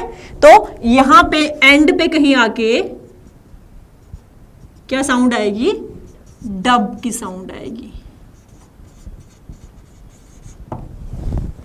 ठीक है। यहां पे आई आपकी लब की साउंड, यहां पे डब की साउंड। तो ये था आपका बच्चों इलेक्ट्रोकार्डियोग्राफ, इस तरह से ग्राफ बनाया जाता है। और आप देखिए जो बेस लाइन है, बेस लाइन के ऊपर आपको यहाँ पे 1 2 3 4 5 वेव्स नजर आ रही है। There are 5 waves. जो पी वेव, आर वेव और टी वेव्स क्या है, वो इस बेस लाइन के ऊपर हैं। पी आर टी वेव्स जो हैं वो क्या है, बेस लाइन के above base line, above base line, तो इनको क्या बोलेंगे, positive waves. These are positive waves, ठीक है। इस तरह से Q और S जो वेव्स हैं वो क्या है, बेस लाइन से नीचे हैं। Q and S waves below base line, इनको क्या बोलेंगे, नेगेटिव वेव्स। तो ये था ग्राफ और ये था आपका ECG। स्टूडेंट्स हार्ट का स्ट्रक्चर कंप्लीट हो गया, डिसऑर्डर्स कंप्लीट हो गए, ECG वगैरह सब पढ़ लिया।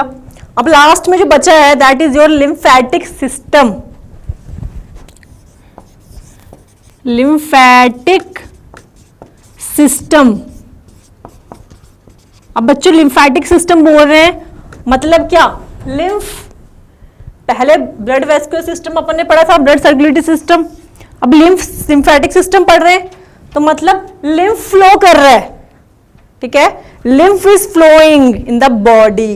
पहले क्या करता, ब्लड फ्लो कर रहा था, यहां पे क्या कर रहा है, lymph is flowing, is circulating in body.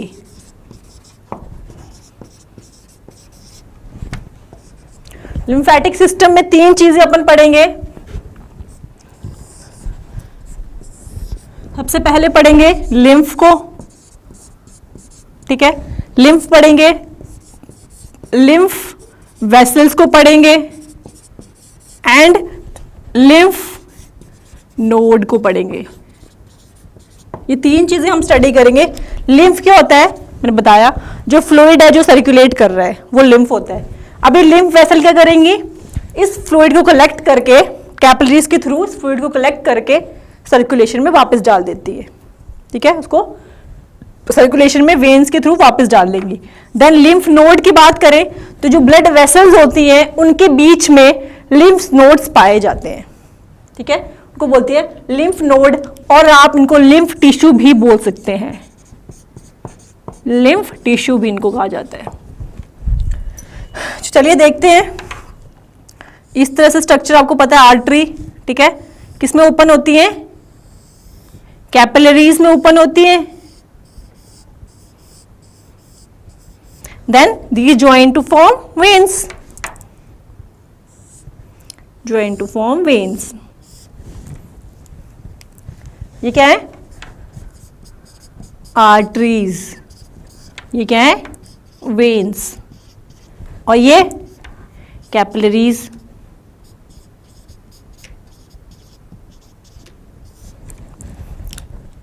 Capillaries किस में ओपन होती हैं, ऑर्गन में।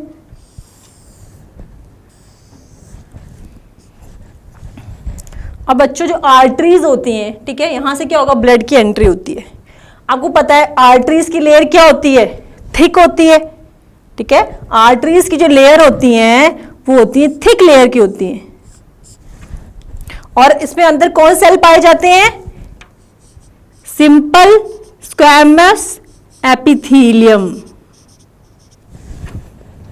ठीक है, इनको क्या कहा कहेंगे हम, एंडोथेलियम।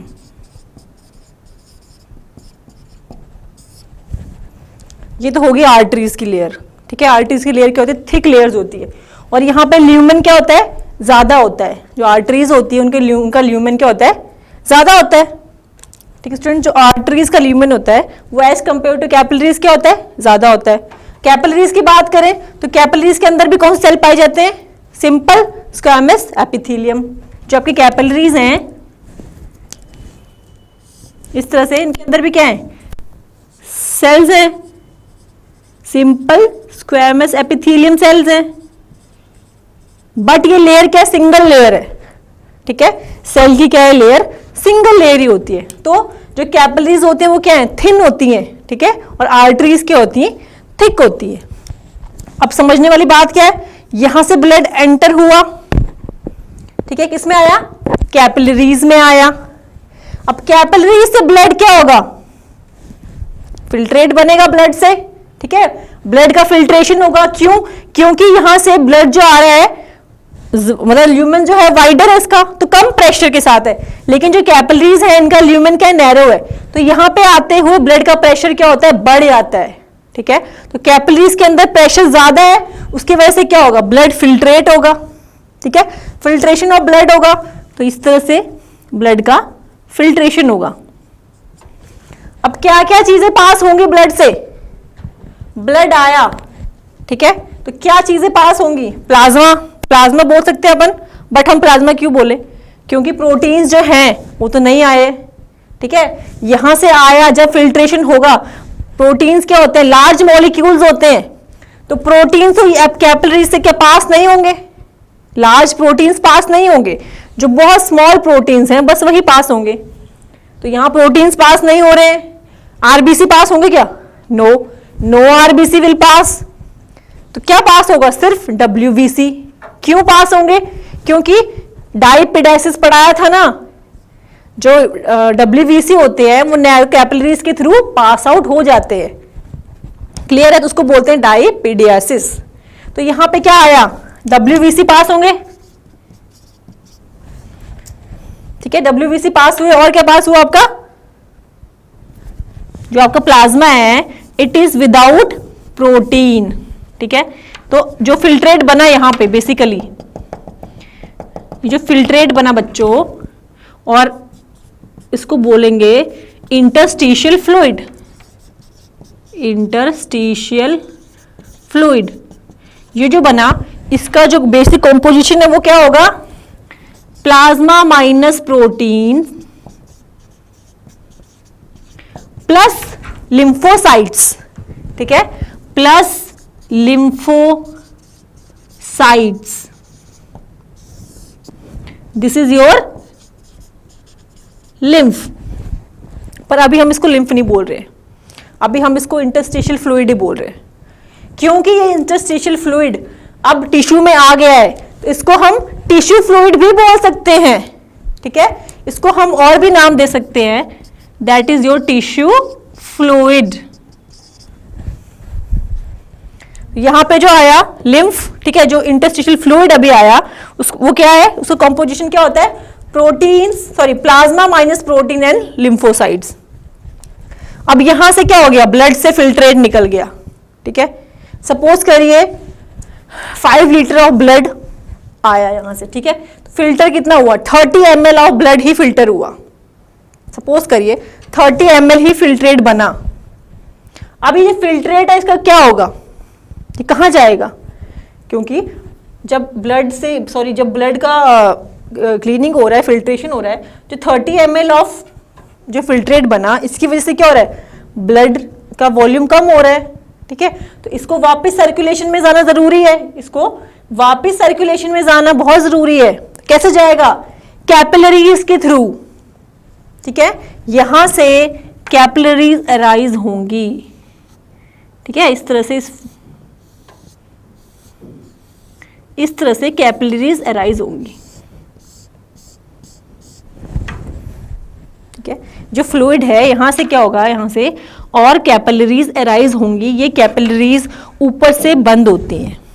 अब इनके अंदर ये फ्लूइड आ गया, जो फ्लूइड है कैपिलरीज ने बोला कि भाई आ जाओ, मेरे अंदर बहुत स्पेस है, क्योंकि कैपिलरीज का क्या होता है, वॉल जो लार्ज होती है, तो उनके अंदर इंटरस्टिशियल फ्लूइड आराम से आ सकता है, क्योंकि उसका वॉल्यूम ऑलरेडी कम होता है इंटरस्टिशियल फ्लूइड का, तो इसके अंदर आ गया interstitial fluid.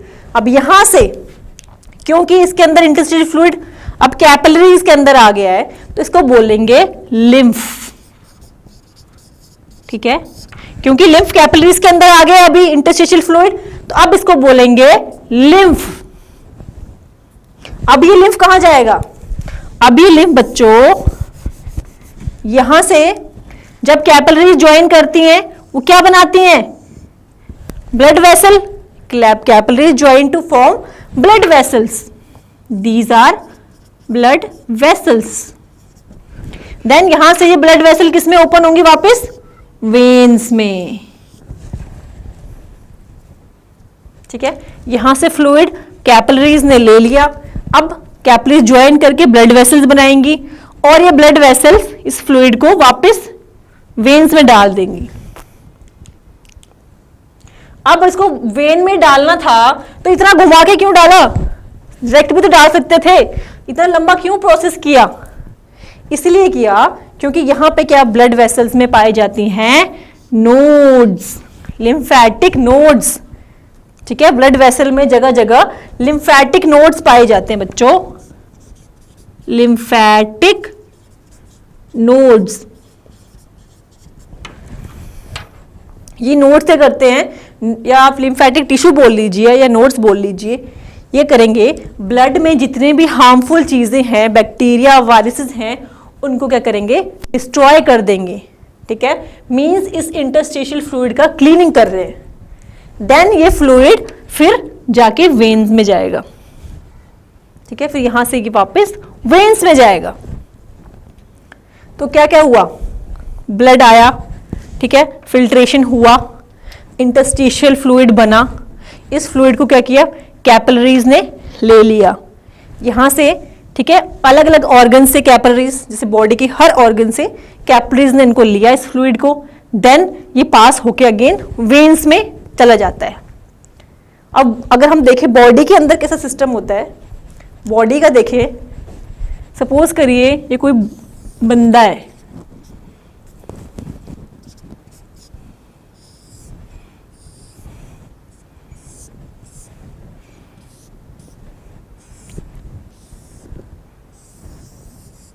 I am not good at drawing, so जो भी बना है इसको देख लीजिए आप, रफ सा डायग्राम ही है, ठीक है, ये कोई बंदा है ये। अब इसका क्या हुआ, यहां से जो लिम्फ, ठीक है, यहां से क्या हुआ, कैपिलरीज अराइज हुई इस तरह से। हर बॉडी पार्ट से क्या होगा, जो लिम्फ इंटरस्टिशियल फ्लूइड बन रहा है उसको क्या करेंगे, कैपिलरीज लेके जा रही हैं, ठीक है। यहां से भी ब्लड कैपिलरीज अराइज हुई, यहां से भी इस तरह से कैपिलरीज अराइज हुई, ठीक है। जगह जैसे इस दोनों लेग से क्या हुआ, कैपिलरीज अराइज हुई, इन्होंने क्या बनाया, ज्वाइन करके ब्लड वेसल, ठीक है, इन्होंने ज्वाइन करके बना दिया blood vessel. This is your blood vessel, ठीक है। पूरी बॉडी से इंटरस्टिशियल फ्लूइड को किसने लिया, कैपिलरीज ने, देन उन्होंने ज्वाइन करके बना दी ब्लड वेसल्स। और ब्लड वेसल्स में क्या पाई जाती हैं, नोड्स, ठीक है। जगह जगह पाए जाते हैं लिम्फेटिक नोड्स।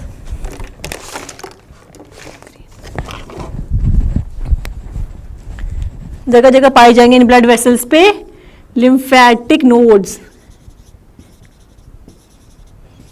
इस तरह से ये नोड्स। यहां पे गई ब्लड वेसल्स, देन इस साइड से, ठीक है, ये कौन साइड है आपकी, राइट साइड, राइट साइड से यहां से भी कैपिलरी अराइज हुई, इसको चलो ब्लैक में बनाते हैं अब। यहां से भी कैपिलरीज अराइज हुई, ठीक है, अगेन ब्लड वेसल्स, मतलब माउथ से भी, नेक से भी, पूरे राइट साइड से कैपिलरीज इस तरह से, ठीक है। इन्होंने क्या बनाया, अगेन ये क्या बनी, ब्लड वेसल, ठीक है। और इन ब्लड वेसल पे क्या पाए जाएंगे, नोड। जगह जगह इन ये ब्लड वेसल जो है इन पे नोड्स पाए जाएंगे, ठीक है, इस तरह से, क्योंकि ये राइट साइड से ले रही है, ठीक है। ये जो ब्लड, जो आपके नोड्स हैं, ये सब जो आपकी कैपिलरीज हैं, ये सब क्या है, राइट साइड से ले रही हैं। जो भी लिम्फ टिश्यू है, इंटरस्टिशियल टिश्यू, उसको राइट साइड से ले रही हैं। तो ये आगे जाके एक डक्ट में ओपन होती हैं, ठीक है। जो वेसल्स हैं बच्चों, ब्लड वेसल्स आगे जाके एक मेन डक्ट में ओपन होती हैं, ठीक है। एक main duct, blood vessel join into main duct, क्योंकि ये राइट साइड से लेगी, ठीक है, right side of the body. आपका नेक है, आपका हैंड्स है, ठीक है, सिर्फ यहां तक, मतलब नेक रीजन और हैंड रीजन, अपर रीजन जो है राइट साइड का, वहां से सभी इंटरस्टिशियल फ्लूइड इन कैपिलरीज में आएगा, ठीक है। तो यहां पे जो कैपिलरी है, जो डक्ट है, उसको बोलेंगे right lymphatic duct, right lymphatic duct, क्योंकि सिर्फ राइट साइड से ही लेके आ रही है, ठीक है। इस तरह से अगर लेफ्ट साइड पे बात करें, ठीक है, अब यहां पे क्या आएगी, लेफ्ट साइड आएगी, इसी तरह से ये कैपिलरीज ब्लड वेसल आई, ठीक है, अगेन इस साइड से, माउथ से, नेक से,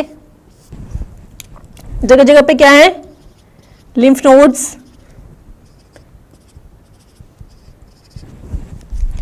अब ये सब ज्वाइन करके ये नीचे की ब्लड वेसल जो है ये भी यहां पे आएंगी, ठीक है। नेक रीजन की ब्लड वेसल भी यहां पे आएंगी, हैंड्स की ब्लड वेसल भी यहां पे आएंगी। तो ये कौन साइड पे आ रही है, लेफ्ट साइड पे।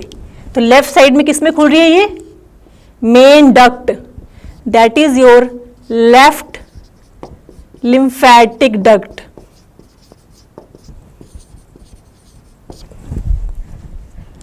दोबारा देखिए, पूरी लेग से आपकी कैपिलरीज ज्वाइन हुई, ब्लड वेसल्स, ठीक है, और जगह जगह पे क्या है, पूरी बॉडी में नोड्स पाए जाते हैं आपकी पूरी बॉडी में।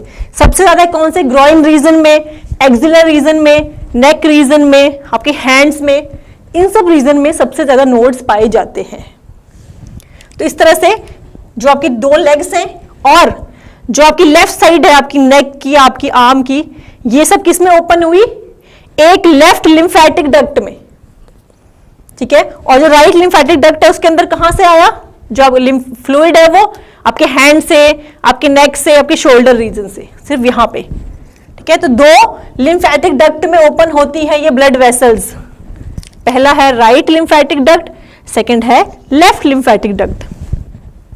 अब ये डक्ट जो है फर्दर टू में ओपन होंगी, ठीक है। जो डक्ट होती है बच्चों, जो राइट लिम्फेटिक डक्ट है, राइट लिम्फेटिक डक्ट, ये किसमें ओपन होगी? पहले आपके इंटर जगुलर वेन, सबक्लेवियन। पहले राइट साइड की बात करते हैं, ठीक है। जो राइट लिम्फेटिक डक्ट है वो कहां पे ओपन होगी? वो दो जगह पे ओपन होगी, at the junction of interjugular vein and subclavian vein, ठीक है, जो यहां पे आपके नेक रीजन में यहां पे होती है, ठीक है। अभी राइट साइड की बात कर रही हूं। जो राइट डक्ट है, ये जो डक्ट है वो फर्दर 2 में ओपन हो गई, ठीक है। जो राइट डक्ट है वो कहां पे ओपन हुई? आपकी जो राइट लिम्फेटिक डक्ट है बच्चों, एट द जंक्शन, मतलब एट द जंक्शन बोल रही हूं, at the junction of interjugular vein and subclavian vein. ये दोनों वेन्स का नाम बहुत इंपॉर्टेंट है, बहुत पहले के एग्जाम में पूछा गया था, ठीक है। तो दो वेन कौन सी होती है आपकी? Right interjugular vein and left interjugular vein. अब सेम राइट लेफ्ट साइड की बात करें, लेफ्ट साइड की जो डक्ट है, लेफ्ट लिम्फेटिक डक्ट है, ये किसमें ओपन होगी? ये भी आगे 2 डक्ट इसमें ओपन होगी, 2 वेन्स में, that is left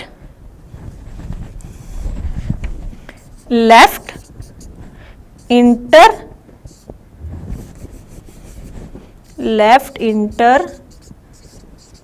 जगुलर vein and left subclavian vein, ठीक है बच्चों। तो दोनों राइट साइड पे भी 2 वेन्स होती हैं और लेफ्ट साइड पे भी आपके 2 वेन्स होती हैं, that is interjugular veins and subclavian veins. But समझने वाली बात यह है कि जो डक्ट ओपन होती हैं वो कहां पे होती हैं? At the junction of interjugular vein and subclavian vein, क्योंकि जो आपकी राइट लिम्फेटिक डक्ट है वो कहां से ले रही है इंटरस्टिशियल फ्लूइड? आपकी लेफ्ट साइड से ले रही है, ठीक है। जो राइट साइड की जो है ना, ये राइट है, तो राइट साइड की जो लिम्फेटिक डक्ट है बच्चों, कहां से ब्लड, कहां से फ्लूइड ले रही है? वो आपके नेक रीजन से, आपकी आर्म से, ठीक है, जो भी आपका ऊपर अपर राइट साइड है वहां से ले रही है। लेकिन जो लेफ्ट लिम्फेटिक डक्ट है वो आपकी दोनों लेग से भी ले रही है और आपकी आर्म से भी, नेक से भी। इसके अलावा there is one more capillary, that is lacteal, ठीक है। एक कैपिलरी होती है लैक्टियल, जो कहां पे प्रेजेंट होती है? इंटेस्टाइन के अंदर प्रेजेंट होती है, ठीक है। जो उसको माइक्रोविलाई होते हैं इंटेस्टाइन के, उसके अंदर लैक्टियल कैपिलरी होती है। वो कैपिलरी भी यहां पे ही ओपन होती है, कौन साइड पे? लेफ्ट साइड पे। उस कैपिलरी को अपन डिस्कस करेंगे बिकॉज वो बहुत इंपॉर्टेंट है, that is your lacteal capillary. Lacteal capillary जो आपकी इंटेस्टाइन होती है, इस तरह से माइक्रोविलाई प्रेजेंट होते हैं इंटेस्टाइन में। माइक्रोविलाई के ऊपर सेल्स पाए जाते हैं, इस तरह से सेल्स होते हैं, ठीक है, ब्रश बॉर्डर सेल्स। जो आपकी लैक्टियल कैपिलरी बच्चों वो यहां पे इस तरह से पाई जाती है, ठीक है। जो आपके माइक्रोविलाई होते हैं इंटेस्टाइन के, उसमें पाई जाती है आपकी लैक्टियल कैपिलरी। और करती क्या है? वहां से लिम्फ को कलेक्ट करती है, क्योंकि जो आपका इंटेस्टाइन होता है वहां पे क्या होता है? फूड का डाइजेशन होता है, ठीक है। तो जो फैट वहां पे कलेक्ट हुआ है, जो फूड, ठीक है, उसको क्या करेगी? जो फैट होता है, ये लैक्टियल जो कैपिलरी है, फैट को किसके? तो बच्चों कैपिलरी जो होती है, ठीक है, वो क्या करती है? फैट को लेती है किसके फॉर्म में? काइलोमाइक्रोन, ठीक है, किसके फॉर्म में? काइलोमाइक्रोन।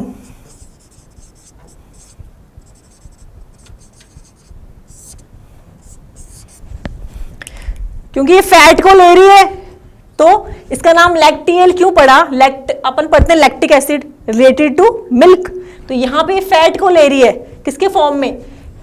काइलोमाइक्रोन के फॉर्म में, तो इसलिए इसको बोलते हैं लैक्टियल, और क्योंकि ये जो कैपिलरी होती है मिल्की होती है, दैट इज वाई इसको बोलते हैं लैक्टियल कैपिलरी। तो बहुत इंपॉर्टेंट है, इससे क्वेश्चन पूछ सकता है एग्जाम में इस कैपिलरी के ऊपर, क्योंकि इंपॉर्टेंट है point exam point of view से। तो लैक्टियल कैविटी जो कैपिलरी है वो कहाँ पे होती है? आपके माइक्रोविलाई ऑफ द इंटेस्टाइन। और क्या काम करती है? फैट को क्या करती है? उसका एब्जॉर्प्शन करती है। किस फॉर्म में? चाइलो माइक्रोन के फॉर्म में, ठीक है, चाइलो माइक्रोन के फॉर्म में उसको एब्जॉर्ब करती है, उसका ब्रेक डाउन करती है। तो ये थी आपकी लैक्टियल। तो अब समझ में आया, जो आपका लेफ्ट लिम्फेटिक डक्ट है वो कहाँ से इंटरस्टिशियल फ्लूइड को कलेक्ट कर रही है? आपकी दोनों लेग्स से, आपके left side of arm, neck, even lacteal capillary, इन सब से कौन कर रही है? Left lymphatic duct. तो एक बार और देख लीजिए। सबसे पहले इंटरस्टिशियल फ्लूइड है, कौन लेके जा रहा है इसको? कैपिलरीज। कैपिलरीज किसमें क्या बना रही है मिलके? Blood vessels. वेसल्स किसमें ओपन होंगी जाके? ये वेन्स में।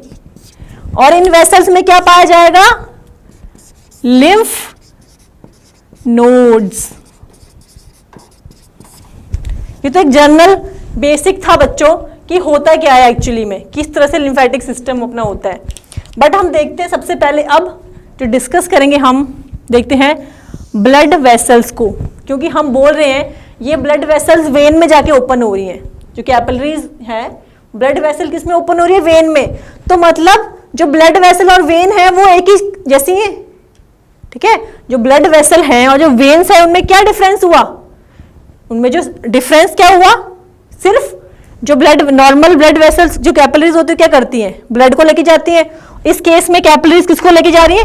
लिम्फ को लेके जा रही है, ठीक है स्टूडेंट्स। तो हमने क्या देखा, जो आपकी डक्ट्स हैं, ठीक है, लिम्फेटिक डक्ट्स में आता है, फ्लूइड आ गया, एंड देन किस में ओपन हुआ?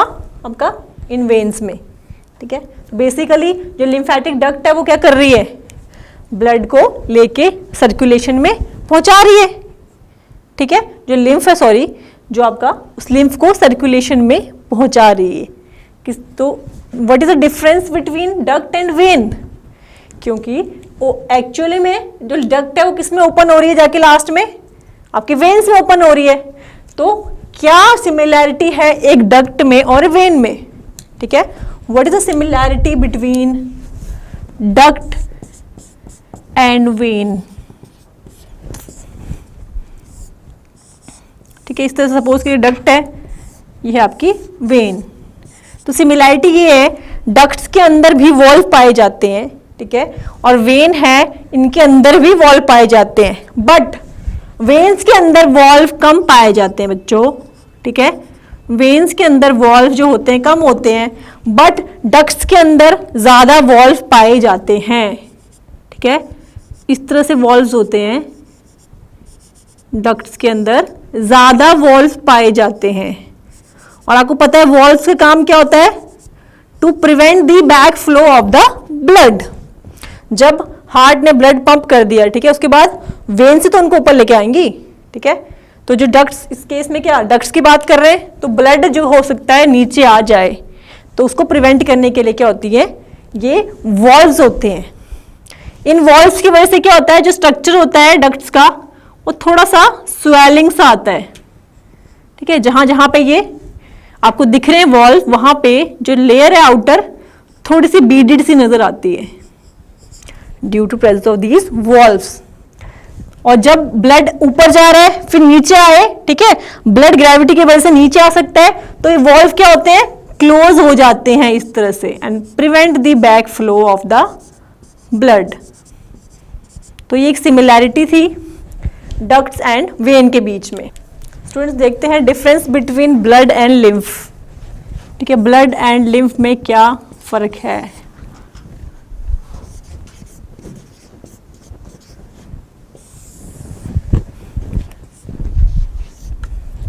Blood and lymph. ब्लड क्या बनाता है? It form circulatory system, and lymph will form lymphatic system, lymphatic system. Blood का कलर क्या होता है? रेड कलर का। लिम्फ का कलर क्या होता है? It is colourless, colourless like water. Lymph blood में क्या प्रेजेंट होते हैं? आरबीसी क्या होते हैं? प्रेजेंट होते हैं। लिम्फ में आरबीसी एब्सेंट होते हैं। ब्लड में क्या होता है? न्यूट्रोफिल्स क्या होते हैं? इसमें प्रेजेंट होते हैं। इसमें न्यूट्रोफिल्स आर मोर। और इसके अंदर क्या होता है? लिम्फ में क्या होते हैं? सबसे ज्यादा क्या होते हैं? लिम्फोसाइट्स होते हैं। Lymphocytes are more. इसके अलावा WBC यहां पे प्रेजेंट होते हैं? नहीं, WBC आर एब्सेंट और यहां पे प्रेजेंट होते हैं। बच्चों, ब्लड के अंदर WBC आर मोर एंड इसके अंदर लेस WBC। इसके अलावा oxygen and nutrients are more, ठीक है, एंड CO2 इज लेस। और वहीं पे लिम्फ के अंदर क्या होता है? O2 and nutrients are less and CO2 is more. इसके अलावा ब्लड के अंदर क्लॉटिंग टाइम क्या होता है? क्लॉटिंग टाइम इज लेस और लिम्फ के अंदर clotting time is more. Clotting time is more.